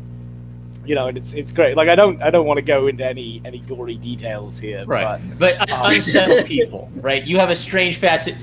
I have this too, so I'm a hypocrite. But it's strange and unusual people who clearly have something wrong with them. Well, they have something wrong with them. Some of them have something wrong with them in the wrong way. Some of them have something wrong with them in the right way too. Right. It's kind of the line between eccentricity and madness is a very thin one. Yeah, it's like going to a Juggalo festival or something, like going to the Juggalo gathering, or going to a pro wrestling, or like a circus maybe. Just stepping into an atmosphere like that, and it was very interesting, I thought, especially compared to like mainstream comic and anime spaces nowadays. Well, I mean, Christian is a brony, so that's forever. Any fandom Christian enters into is forever changed. Funnily enough, he was or she, whatever she goes by now, was one of the least strange people there. Like if I didn't know that Chris Chan was Chris Chan, I probably wouldn't have given her more than like a second glance. Like to be perfectly honest, I mean there were more transgender people in like big purple wigs than there were biological women for like the first couple days, and more than children. Like the children didn't show up until like the very last day or the last 2 days or something like that. So yeah, Chris fit in perfectly. Except for the Solitude medallion, you wouldn't have known. Nice. Have you ever seen the "It's Hard to Be a Conservative Brony" comic? No, I'm not. No. I'm not familiar with that. That's one of my favorite comics of all time. Hold on. Wait, okay, Is so it one of those Ariane things, or is it like kind of a genuine conservative? It's more like it's like a good example of someone accidentally posting cringe. It's hard out there for a conservative brony. That's it. yeah. Because that's the other weird thing. Googling it now. I also found like a lot like brony profile pics became like anime profile pics for a while, where if you said anything conservative, the blue check marks would just say, "Oh, you have a Rainbow Dash profile pic." Yeah. Are you talking about? Hold on. My mouse is not cooperating for a second. Let's see. Let's see if this works. Okay, yeah. Talking about this one. Comic book from little comic from DA or Reddit or something. Yeah, from DA. Something, yeah. I've actually never seen the original. Yeah. It was on DA originally, yeah. Yeah, I'm looking at a screenshot of it. Yeah, politics on the show are non-existent. Well, I mean, politics on the show are non-existent in the sense that, like, they don't really get into real-world politics. And, I mean, again, they all live in a theocracy, so if they started getting into politics, it'd be very uncomfortable. Because then everyone would be reminded that, you know, you basically have to live in Pony ISIS. But yeah, like something like that would be what... Oh, and everything's like hard out there for a pimp. Because that's actually what I was thinking when you first mentioned it. Like it was some parody of Hustle and Flow. See, the problem is I spoiled the gag. But if you talk about the joke, it's not a joke anymore. But the reason it's so brilliant is the first two panels, you just wonder what he's building up to, and then the last panel it just hits you all of a sudden with all of the main six. Like, right? Yes. Yeah. And Rainbow Dash has the American flag. Yes.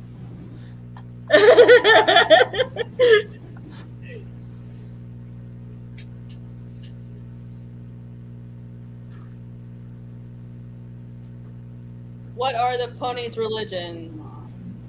Well, their queen is their god, so it's hard out there for a pony, Sam. It's the philosopher monarch of Plato. Yeah, exactly. The monarch has no original sin. Yeah.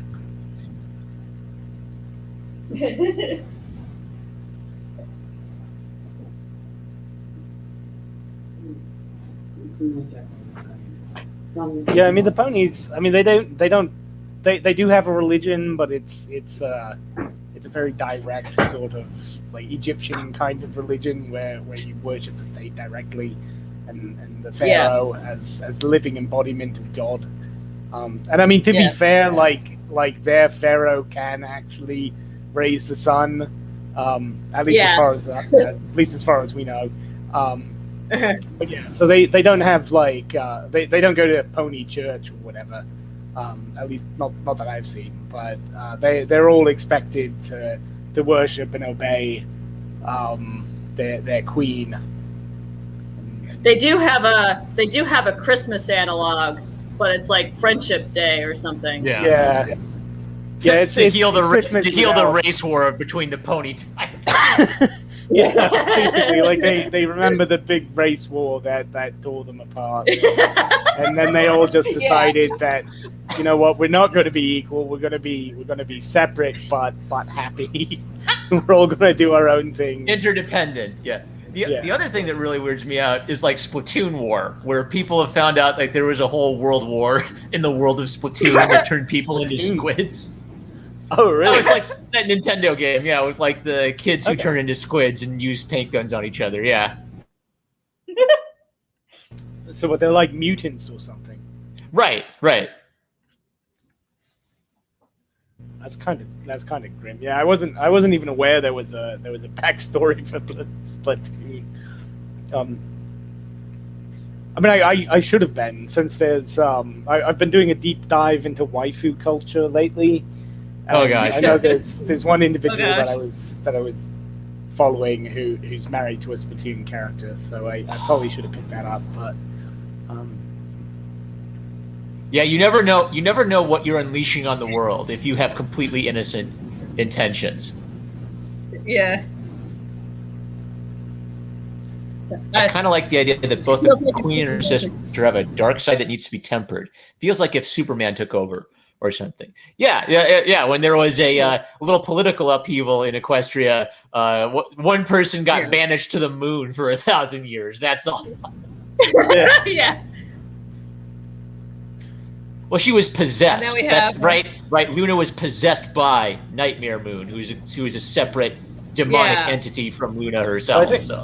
I think she was Nightmare. I don't know if it was ever established that it was like a separate entity, but I think it was just like her worst nature, and then she decided to repent and fall down and and then she got redeemed. Huh. Yeah. Because everybody in My Little Pony gets redeemed eventually, it seems. Well, at least in the episodes that I've seen. Except for Cozy, I think.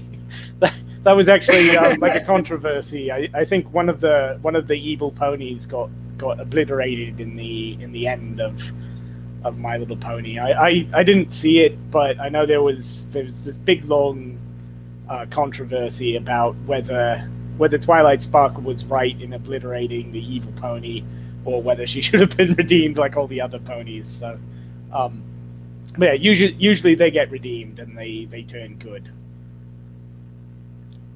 It's Tomboy Tuesday. Yeah. Speaking of waifus, it's Tomboy Tuesday. Name your favorite tomboys.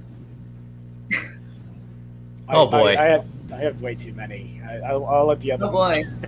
Princess Daisy, the OG. Wait, is Daisy a tomboy? She's supposed to be, yeah. Really? I mean, they even like call her Tomboy Princess, and there are certain like obscure games where they flesh out her character a little more. I especially like when they let the voice actress would be like, they clearly told the voice actress to be exuberant, right? Because she would always be like, "Yeah, hi, I'm Daisy." Okay, because she's the one that was originally in Game Boy, right? Yes. Okay, But kind of became more popular in the N64 era when she started appearing in party and golf games and stuff. All right. So has she always been a tomboy then, or is that like a recent? I feel like that's since the N64, when they brought her back and tried to like make her feel like more than just a palette swap of Peach, they leaned into the tomboy direction for her. Yeah, because that's kind of how I remember. It was just kind of Peach, but she was a brunette instead of a blonde. Yeah. Well, Daisy can canonically slap Bowser into outer space. So long, gay Bowser. Okay, yeah, I'm seeing like some of these pictures are pretty tomboyish. Some of them aren't, but that's interesting. Learn new things every day. I have no idea she was a tomboy. Let's see, Joe from Little Women would be a good one. I think Anne of Green Gables would count as a tomboy. She gets into some trouble and fights with the boys. Most of the great young female protagonists in literature are tomboys. I think. Yeah. I've seen girly girl protagonists, but I don't know. It's like a good fit for the adventurous character is for them to at least have an interest in fighting and rolling around the dirt and stuff. Yeah, I mean, right. like Rainbow Dash, for example. Like Rainbow Dash and Applejack or something. You can have an adventure with Fluttershy who goes off and winds up beating Discord, but you still have to have Rainbow Dash in the background kicking dragons in the face, to make it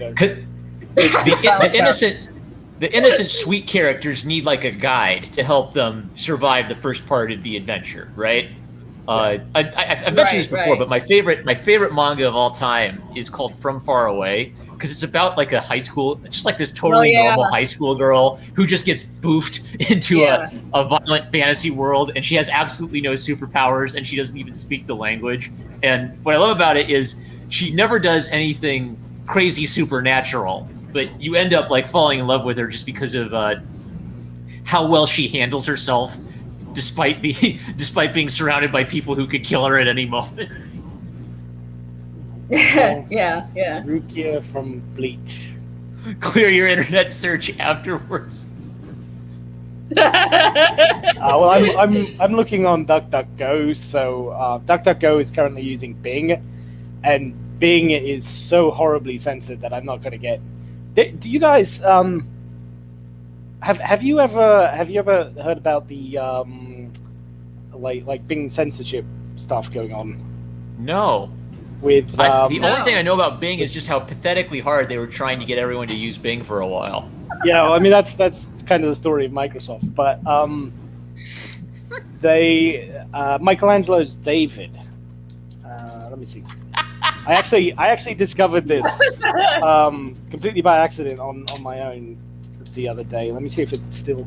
Though I was looking for Michelangelo's David, like images of Michelangelo's David to put up on. Yeah, okay. Go check out Bing, and look for Michelangelo's David on Bing, and see if you notice anything. Well, I'm guessing what I'm going to see, but I'm curious how they do it. Like, do they just not show it, or do they add something ridiculous? Oh my god! Okay, there is one image on like the first like 5 pages of the entire body, and it's been intentionally blacked out. His genitalia.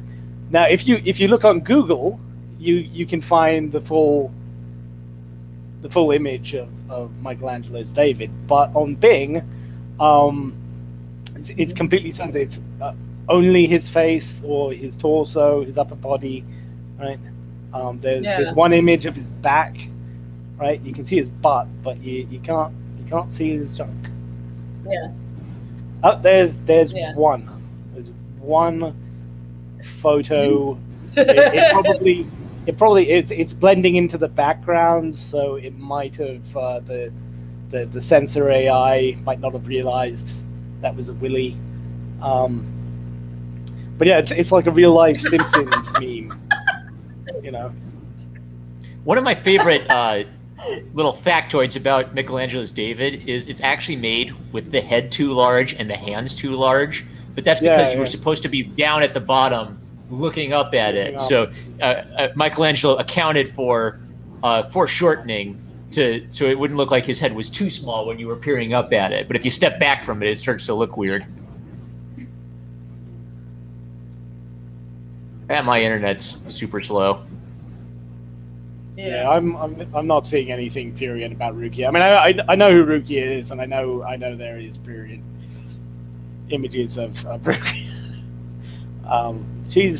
I never really got into Bleach. Mrs. Punchy enjoys Bleach, and she tried getting me to watch it. It kind of struck me as the sort of thing like if I was 13 again and I was watching it, I would have thought it was really good. But yeah, I had the exact same thought.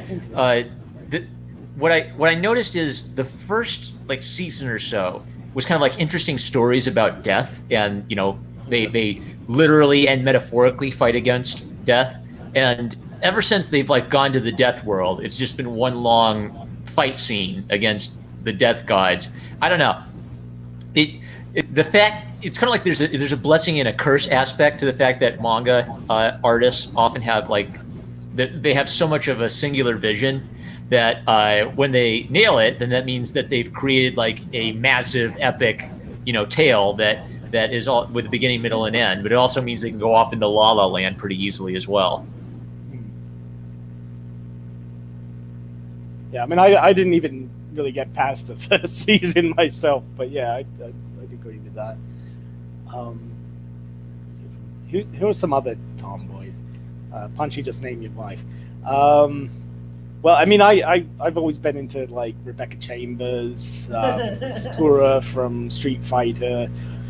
Rainbow Dash is great from My Little Pony. And then you have the issue of the manga falls behind of the anime, or yeah. Oh, Jade Chan from Jackie Chan. Oh, I was in love with Jade Chan when I was 9 years old. I just thought that was the. I was a bit too old to fall in love with her, but I would have been in love with her if I was 9 years old. I think I was like what like 13 or 14 or something when that came out. So I was a little bit too old for falling in love with Jade Chan. But I was a big fan of Jackie Chan. I was thinking that Arguably, Right. Major Kira from DS9 would fit in that category. Yeah, possibly. Is that And I definitely liked her. Yeah. which, she was the tomboy that I didn't really like, right? I think. Yeah, Kira. I don't know why, but something about her just kind of rubbed me the wrong way. I think it was because she wasn't Ro, because I really liked Ro Laren when I was a kid, and Kira just kind of seemed like a discount Ro Laren to me. But yeah, she could work as well. Yes. Would She-Hulk be a tomboy then? I'm trying to think. Like, is it enough for a girl to go around fighting people to be a tomboy, or does she have to have certain personality? That's part of the interesting. A little bit. I really liked her. A replacement, yeah. Well, but if you watch the whole. Nope. You're breaking up again, I think. Yeah, I heard. If you watch the whole, I'm gonna cut out. Yeah, I didn't hear any of that, unfortunately.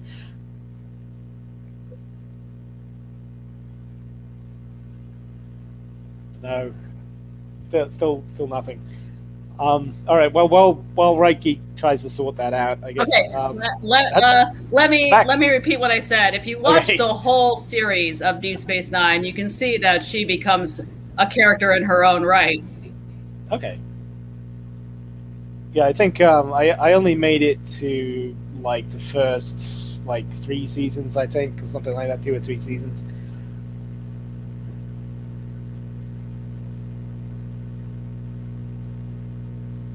Hello? Hello, I'm here.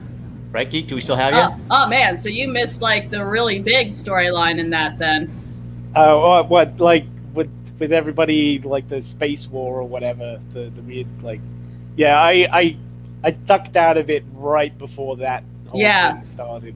I always meant to go back. It wasn't I can't watch it anymore. It was just I was busy because I was actually going through every Star Trek from that's when I watched the first Star Trek series too, the original series, and then I went through Voyager, I think, which wasn't very good, and then I was kind of burnt out by the time I got to Deep Space Nine. Yeah, Dominion War, that was it. So maybe I should have just done Deep Space Nine first, but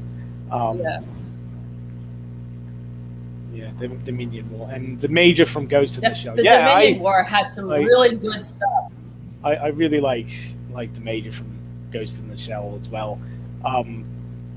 Masamune Shirow was actually one of my favorite manga cards when I was growing up. So he's got a really nice grasp of aesthetics and the whole cyberpunk with cute girls and cool robots and all that kind of stuff. So Major is definitely good. Oh, and what's her name from Appleseed? God, what is her name?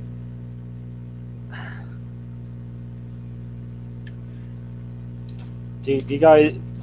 Do either of you know? I haven't read Appleseed. Sorry, I know it, but I haven't read it. Daeun and Knut. That was it. Yeah, she's pretty great too. It's like the CSI version of Ghost in the Shell. It's like a cop and a robot cop, and they go around shooting things. So it's actually not really like CSI, but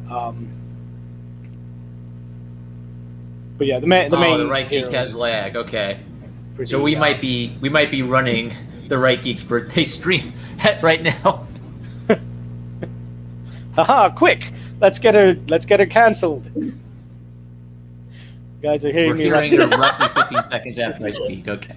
I'm not hearing you at all right now. I heard the last laugh. Oh well, I'm not speaking right now. Okay. Now I'm speaking. So. Okay. Are you still lagged Yeah, by I like was. 15 seconds? It seems like it because you're saying okay. Maybe not 15 seconds, but like 5 to 10 seconds after I finish speaking. Shoot. The lag geek. Yeah, that's too. The I lag mean, geek, yeah. yeah, I've noticed YouTube likes lagging on me too as well. I mean that might be because I use Firefox for some ungodly reason. I don't know why. Um, it's just kind of grandfathered in. But yeah, it does tend to lag. It's actually crashed my computer several times if I'm trying to watch like long streams or something. Specifically YouTube, just lock everything up. Mm-hmm. That may be what's happening. That's kind of one of the reasons I like recording and uploading as a premiere, right? Like you use the ability to like instantly interact with commenters, but you skip over a lot of those secondary issues. Yeah. Like the network issues and things. Yeah. It's Lag Geek reporting from the moon. Well, should we sing a birthday song for the lad geek 15 seconds in the future? Oh god, I can't sing. I can play piano, but I can't reach the piano from over here. So nice. How long have you been playing the piano? Years and years. I mean, I kind of go off and on. I started with I started with violin. No, flute. But I hated it and stopped because my parents were making me do it. And then I did guitar for a while. And then I got sick of guitar because, Firefox is a furry browser choice. It definitely is. Nowadays it is. Didn't used to I be. misread that, yeah. I read funny browser choice, but it's not funny anymore. it's beyond funny. But yeah, I was playing guitar for a while, and unfortunately my friends started playing guitar at the same time because they thought it sounded cool, and they wound up getting a lot better than I was, so I stopped.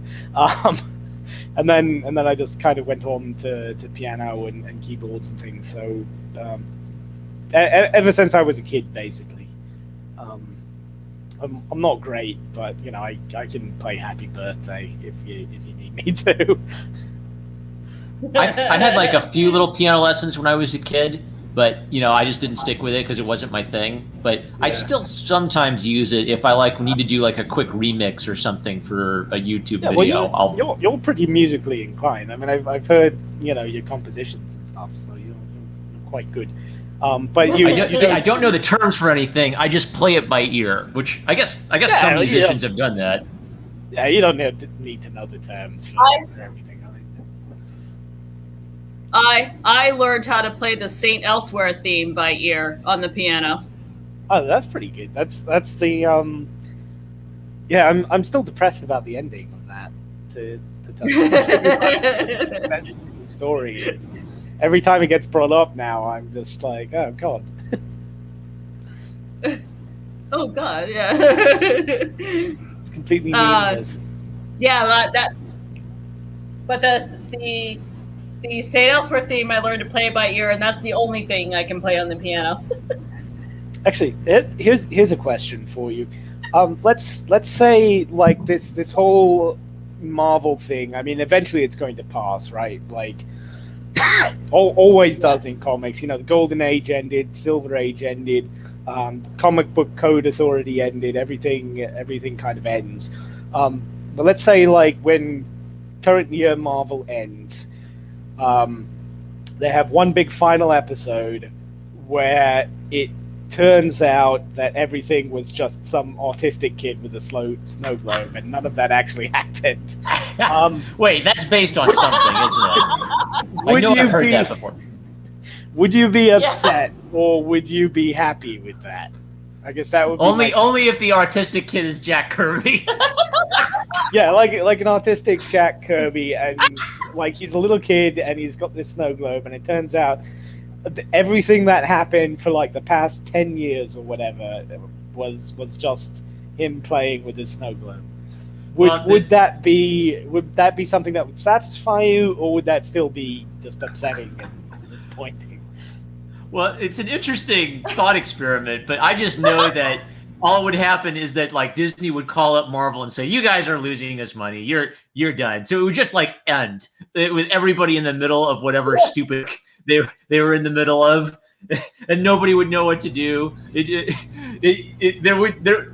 Like we wouldn't even get like a satisfying or a controversial ending. Everything would just be a what is it? Hanging off a cliff with no resolution for anybody. Yeah, like the ending of Mortal Kombat, the TV show or whatever, where everybody dies in the last episode, and apparently they were thinking of bringing them all back to life for the triumphant final season, but they never got a final season. So the ending was basically like all the good guys. Has a proposal. It was a Beyonder, maybe. Yeah. That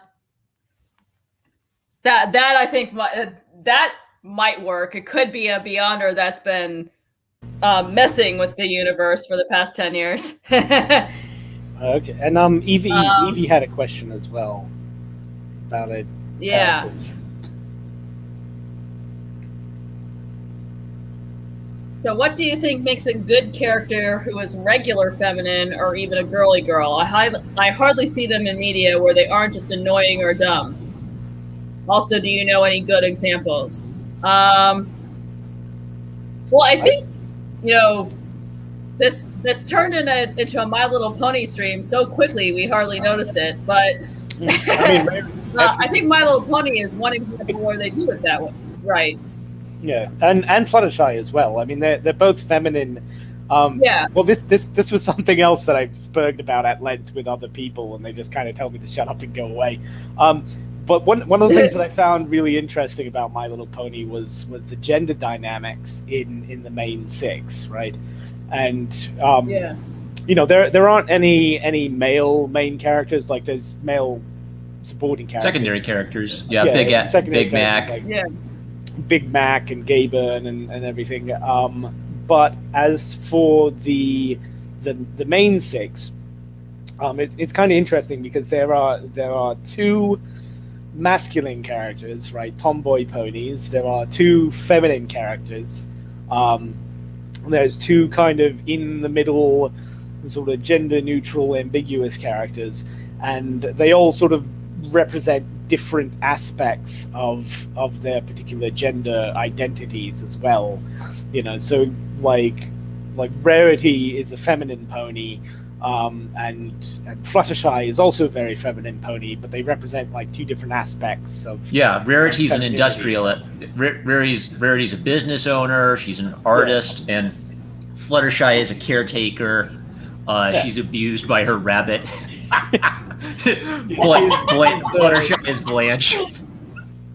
She's the homemaker and the mother and maid, and then mother maiden kind of character, and then Rarity is the artsy, fashionable, high society pony who's got her own business and everything, right?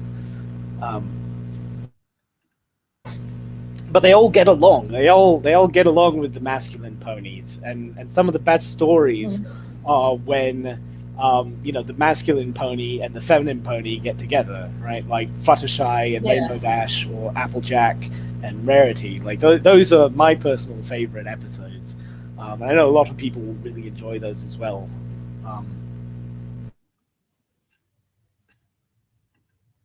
Yeah, it is I always thought the one thing I liked about My Little Pony is, as someone who is a teacher and works with young people, I feel like it does give you a pretty good cross section of teenage girls, basically. The different kinds of teenage girls you're gonna run into, Yeah. Yeah. And as for like what makes them good characters, though, like what would make a Rarity a good feminine character? I think there's an aspect of balance to her where she has feminine foibles like fear of bugs and gross things, right? But that's also balanced with a strength or a knowledge of her domain or her artistic field. So sometimes I tell jokes about like Mega Man's sister Roll. Like her whole thing is that she loves to cook in the kitchen, right? Like that and that's like it's like a big deal for her. But it kind of like it means that she actually has like some power, right? Because if you're really good at cooking, that's actually a skill. It's why I think like when feminists talk about like the semiotics of the kitchen and the kitchen being a tool of oppression, if you know how to cook, that means you know how to cook really well. It's literally the quickest way to a man's heart is through his stomach isn't a thing men say. That's a thing that mothers say to their daughters because it's a way for a girl to shoot for like like if a boy is like out of a girl's league, learning to cook makes you like a more impressive person. It makes you a more knowledgeable and a better catch, if you will. So I feel like there has to be this element of balance to it where, if scared of mice, then also like really compassionate.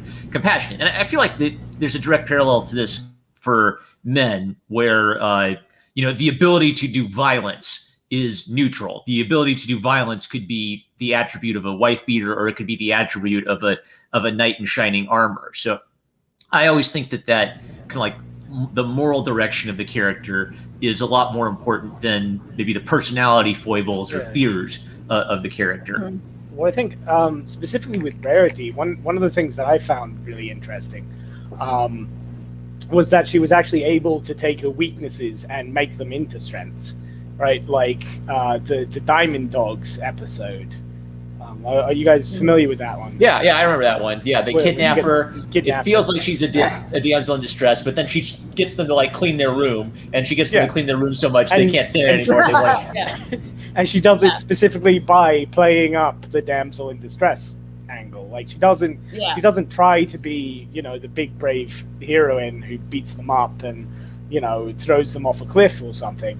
Like she goes out of her way to play up like how I'm so tired, whining and being helpless and doing all this stuff and badgering them and doing all these very sort of stereotypically feminine things, but she's doing it specifically to kind of play to punish evil, to punish evil, and she winds up using this quote unquote weakness as her strength, as a way of overcoming adversity. So, I thought that was really clever. Like they were able to have this very feminine character who doesn't compromise those sort of traditionally feminine traits, but she was also able to save her own ass by using it. So that was a lot of fun, I thought.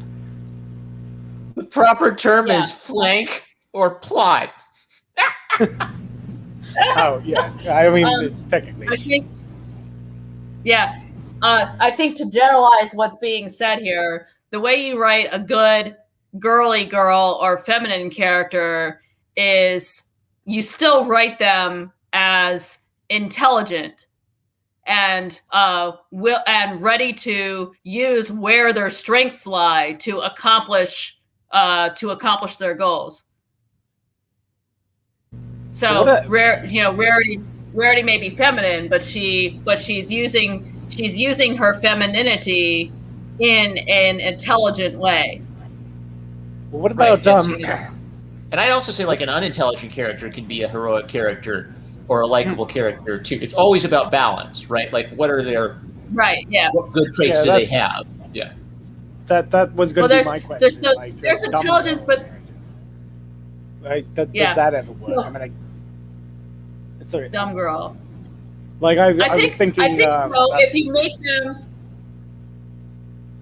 if I could step in, I think a dumb girl character. Like I'm not saying that they have to be intelligent always. I think a dumb girl character works if you give them a moral center too. I think that any kind of character works if they are a moral center character.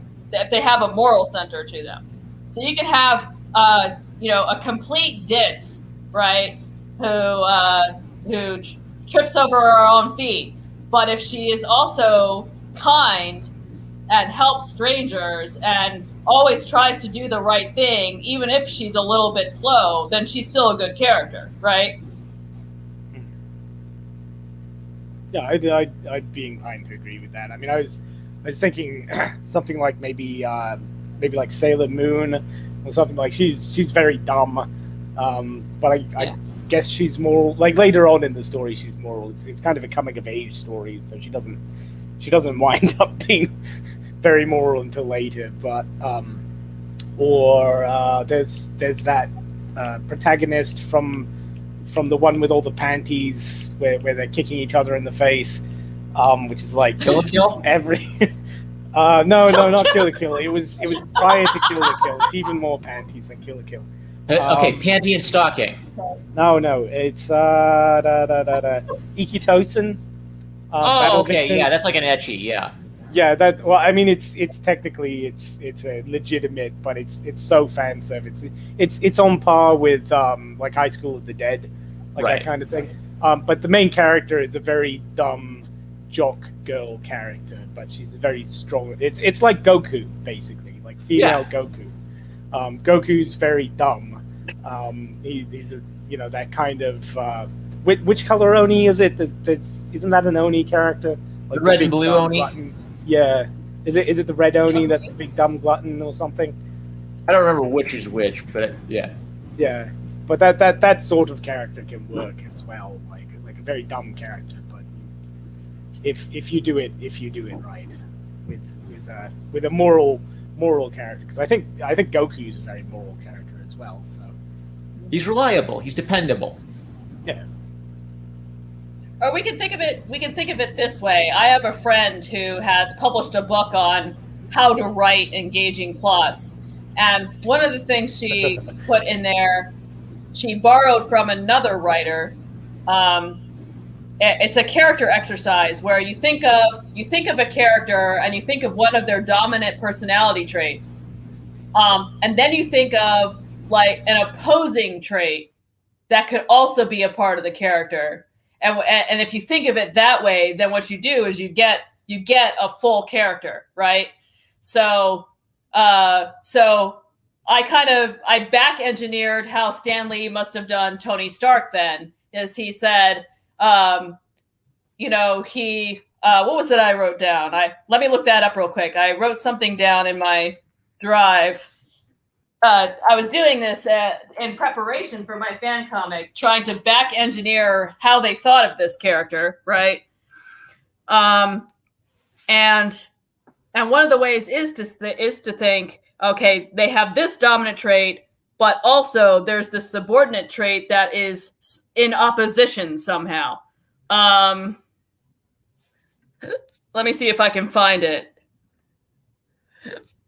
Nope, not that folder. Sorry, my internet's slow. I have to click through several folders here. Yeah, that's fine. Yeah. Take your time. Yeah. Yeah, the name of the writer that came up with this was Maz. So the exercise is pick a character, write down that character's main quality, and then write down a contrasting quality, right? And it's Maz, M-A-A-S, right?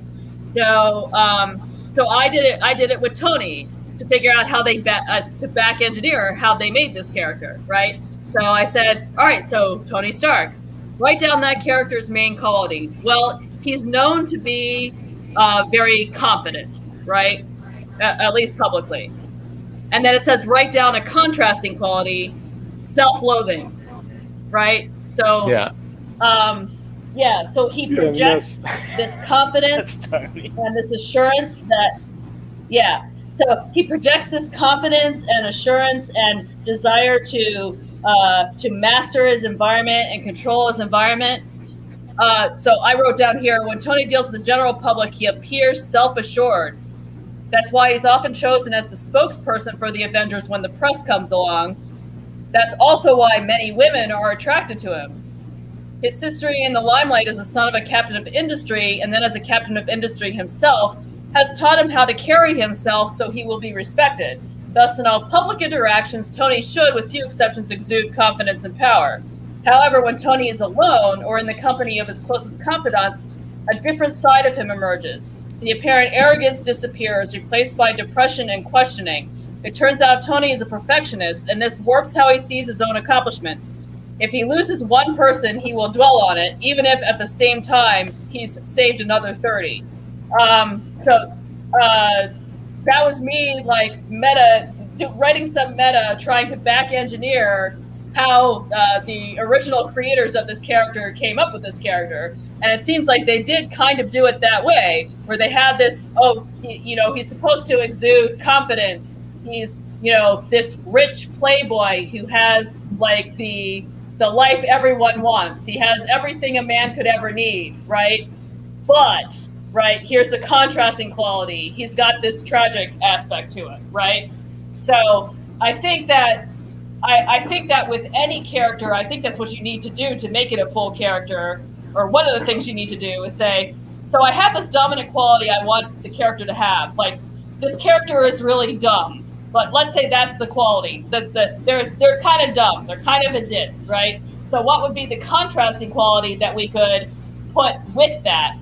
But weirdly, this ditz is really good at baking pies, something like that, where they're kind of ditzy in general, but they have this, like, savant-like skill that goes with it. Now you have a three-dimensional character, right? Yeah, a field of excellence. Sense? Yeah. Like Bobby Hill and meat inspecting or something.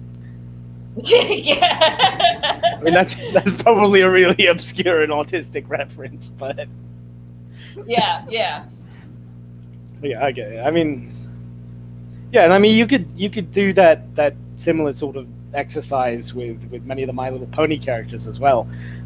Again, I don't know how this turned into a brony stream, but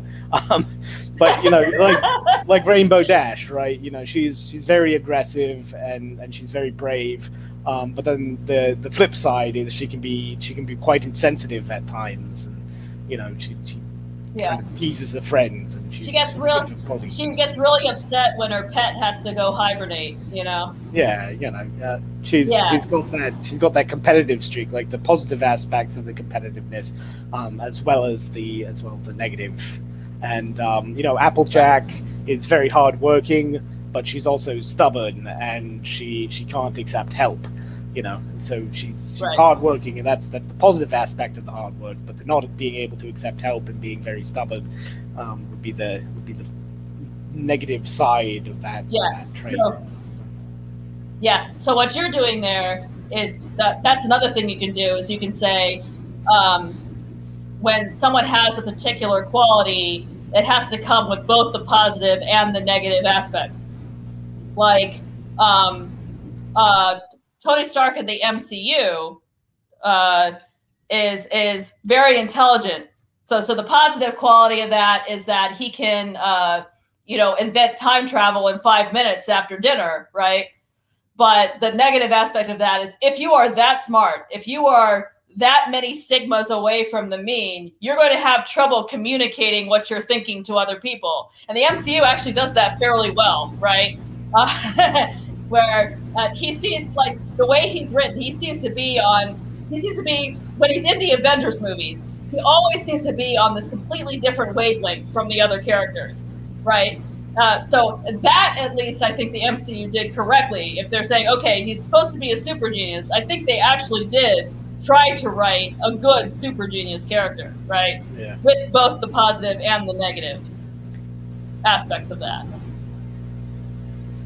Yeah, I guess that's true. I mean, I haven't read enough Iron Man to really know. Like, I would say from what I've seen of Tony, like, he doesn't really strike me as being like a super genius, like that kind of completely unable to communicate with people.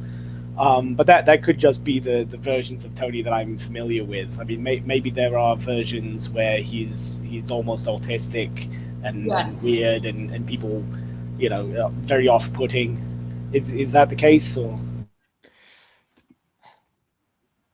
Geek would be the one. I was discussing. I think the version in the movies has that aspect to him. Not severely so, but I think that he has this aspect of, I know what to do, so I'm going to go ahead and do it and not consult with anybody else.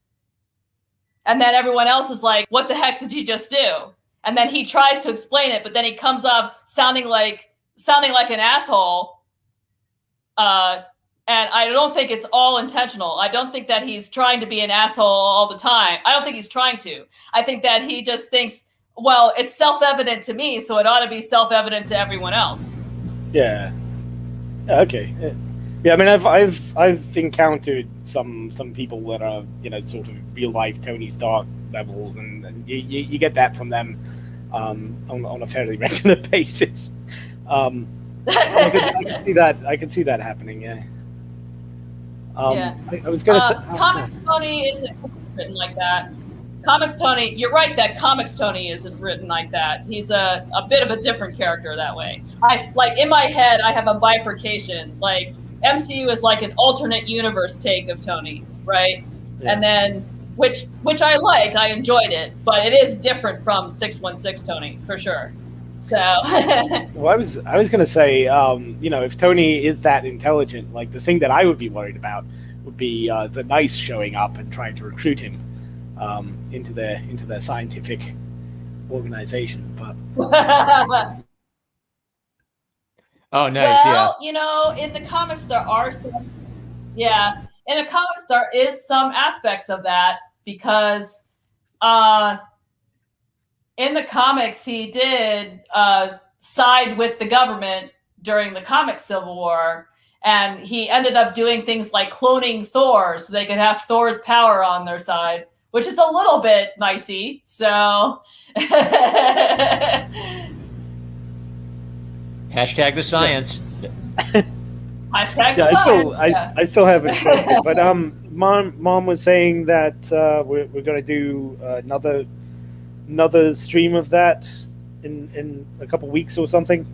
Right, we ended up having to do a part 2 because we went too long on part 1. Okay. Yeah. Yeah, well that's nice, because that makes me feel less bad then about missing it. I still haven't finished it, but I wound up reading the first 2 books, and then Mom advised me against reading the first 2 books, but I figured I'd be smart and and do it, and it wound up being a bad idea. Yeah.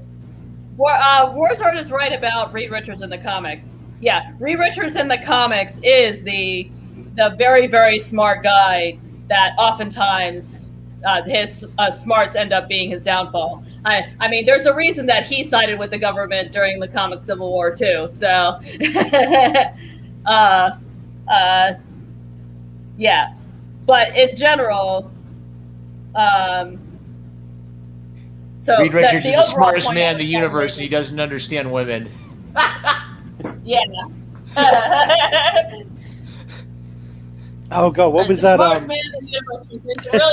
The smartest man in the universe, but he can really put his foot in it sometimes.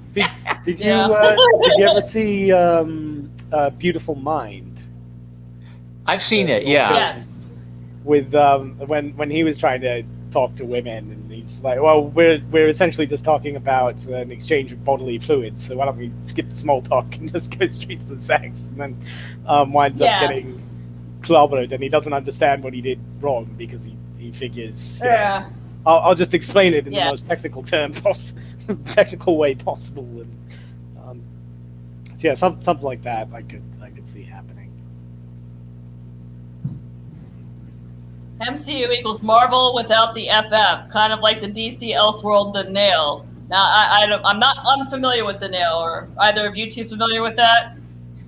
I think it's a reference to the horseshoe nail, but I'm not sure what the comic is. Yeah. No, I'm not sure. I'll have to look that up. I'm always interested. I'm interested in the Elseworlds because I don't know. I know more Marvel than I know DC. So I'm always looking for DC comics I can read that do not require me to know decades of history. Yeah. Oh, it's perfect then. Yeah. JLA the Nail. JLA the Nail. Yeah. Okay. Okay. That seems like the one he's talking about. For want of a nail, the shoe was lost. Oh, okay. Parallel universe where Jonathan and Martha Kent's truck experiences a flat tire caused by a nail, which stops them from discovering Superman. Yeah. Okay. So there's no Superman, basically. Yeah. That's what it sounds like. Oh, interesting. I'll have to look into that. See if it's any good. Okay.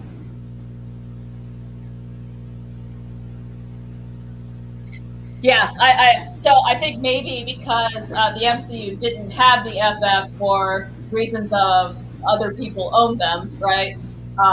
They had to like fold Reed Richards and Tony Stark into one character, maybe. Maybe that was kind of going through their head when they were making the MCU characters. I don't know. So that could be. Yeah. I also think, like, I think I've said to you before, Punchy, that there's also, because right around the time that they were working on the first Iron Man movie, that's when the Ultimate Universe started. And Ultimate Tony Stark is very similar to MCU Tony Stark, so I think there's a lot of strong influence there too. I guess Ultimate Spider-Man is also a bit more of a young. They kind of like brought him back to being a young, naive teenager in the Ultimate series. Yeah. So. Yeah. Yeah, but like Ultimate Iron Man is not 616 at all. Ultimate Iron Man is definitely the playboy, functional alcoholic, functional alcoholic playboy. Yeah. Likes to talk about women's bottoms and stuff like that. So. Oh yeah. Yeah. Like functional or functional quote functional alcoholic. No, actually functional. Actually he functional? will go into fights while drunk. Yeah. Okay. He's like. Really? Is he like a drunken kung fu kind of thing, or just Yeah. regular drunk? He's kind of like. Well, I remember scenes in the Ultimate Comics where someone's. He's about to go into a fight, and he's like, and he gets a drink, right? And they're like, should you be drinking that when you're about to go into battle? And he's like, I can't go into battle unless I drink this, you know? Yeah. So. Yeah, I mean, I think is that something that's been done in Western comics, like a drunken master type superhero who uses like drunken powers, drinks a lot. I feel like that's a pretty kung fu movie specific thing. So it had to be like after the Hong Kong kung fu movie craze. Definitely big in Hong Kong kung fu, but has that ever happened in a comic book? And if not, I call dibs on it. That'd be great. Yeah. In the Chinese market or something, you could have a new superhero who's specifically like a fall down blackout drunk who gets superpowers when he drinks. Before Winnie the Pooh bans all the good old kung fu movies because they were made outside communist China. Oh god, have they started banning all those movies now? Well, not yet, because they're still like, the thing is they're just gonna like slowly creep up on Hong Kong. You know that's what's coming is, yes, we'll have one country, two systems. Yeah, right. Yeah, now we'll have one country, one system, but you can still keep some of your culture. And okay. I mean, I remember like one of the most harrowing experiences of my life was watching like a mainland Chinese action adventure movie without realizing it was a mainland Chinese action adventure movie. Was it Hero? I don't know. What was it, Hero? What was the synopsis of it? I forget what the name of it was. So Hero was a ripoff of Rashomon, where it's like an ancient Chinese hero, and it tells the same story from three different perspectives. And then the last perspective is the heroes, and rather than kill the emperor, he decides to let the emperor kill him, so China will be united. Yeah, that's the one. He's like an assassin or something, and he's supposed to go off and kill the emperor. But then at the very last minute, he has this big speech about how the emperor needs to be an authoritarian fascist and kill people, because if he doesn't kill everybody, then even more people are going to die, or something like that. And China means our land. Yeah. Yeah. And what freaked me out about that is I remember watching that as a teenager and freaking loving that movie, and then watching it again and thinking about it and saying, "Oh, that's the point of the movie." Yeah. I remember that too. Like coming away, I'm like, wow, that was really interesting. I wasn't expecting that, and then I was thinking about it more. I'm like, oh god, that's horrible. Like, oh god, that's China. So yeah, it's gonna be terrible once all the good murder your rulers movies are gone and banished forever. I mean, they're already doing it to us. Like the heroic Chinese Communist Party shows up in a lot of Transformer movies. Yeah, you always have to have Chinese attachment, but I think it would be fine to have a blackout drunk though. Like I think that would be the good kind of pandering to China. Like with everything in politics, you can have different viewpoints and problematic viewpoints as long as you do it right. Like I'm fine with the social justice T-shirt as long as it's very tight and skimpy, right? Like that's something that I can appreciate. And I could appreciate the Chinese pandering to the Chinese audience with something like a Jackie Chan drunken master superhero, right? Like don't have it be the government needs to kill everybody because otherwise we're just going to have riots and BLM summers all the time. Just have it be something fun, right? Something fun and drunky or something. I don't know. Maybe that's been done before, but I'm not sure. Be fun to see Tony doing something like that in like an Elseworlds or something. If they have like a functional alcoholic Tony version or something, Yeah, well, I was making the case that Ultimate Tony kind of is. Yeah. Yeah, and in the sense that he's drinking all the time, so he's clearly an alcoholic, but it's not what alcoholism was in the 616. That when that befell Tony in the 616, then he could not handle his life at all, right? So. Gotcha. So there's creative variation in the.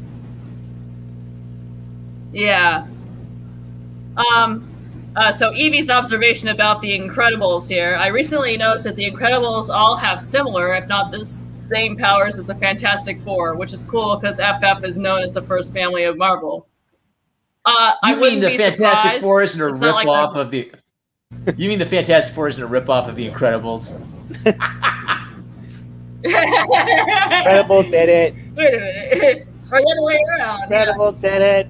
I think that I wouldn't be surprised that I wouldn't be surprised if the people behind the Incredibles were thinking about the Fantastic Four when they made it. I haven't read any interviews with them or anything. I was always under the impression that was a given. To be honest, I thought the Incredibles was supposed to be like a kids version of Fantastic Four, like kind of making a fun kids movie, but of somebody who didn't have the rights to the Fantastic Four. You kind of wonder why they didn't change up the powers just a little bit more, because the Incredibles, the tone of the Incredibles is so good. It's a family drama about a broken down man who has lost touch with his glory days. Yeah.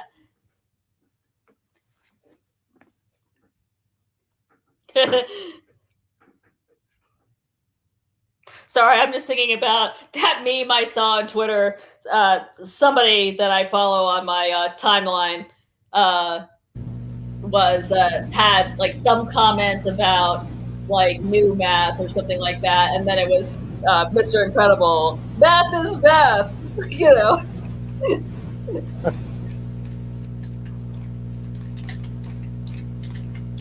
I don't understand this. Math is math. Okay, yeah, I'm seeing it. Am I the lag geek again? Possibly. Yeah, I can hear. I heard you say, "Am I the lag geek?" So Yeah, that was the last thing I said. okay, Okay, good. yeah, but I'm seeing the meme right now. I just looked it up. Math is math. Incredibles, and yeah, and it's that scene where it's slamming the table or whatever. Math. Yeah.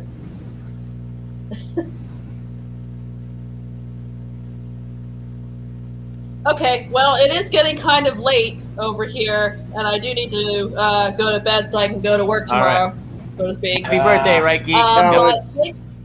Thank you. And thank you to both of you for coming. And thank you to Warzord and Evie for stopping by and listening live. I hope you enjoyed how this random conversation veered from politics and Captain America to how much the current Iron Man run sucks to My Little Pony.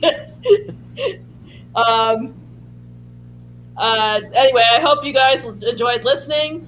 And I think my next stream is going to be on October 7th with number one Marmaduke fan and Punchy. Not October 7th, August 7th. What am I doing? August 7th. Okay. At 4 Eastern. It's going to be the second half of That Hideous Drink stream, since we didn't finish in the last stream. So I hope to see you all there. And we're going to sign off for the night. Good night, everybody.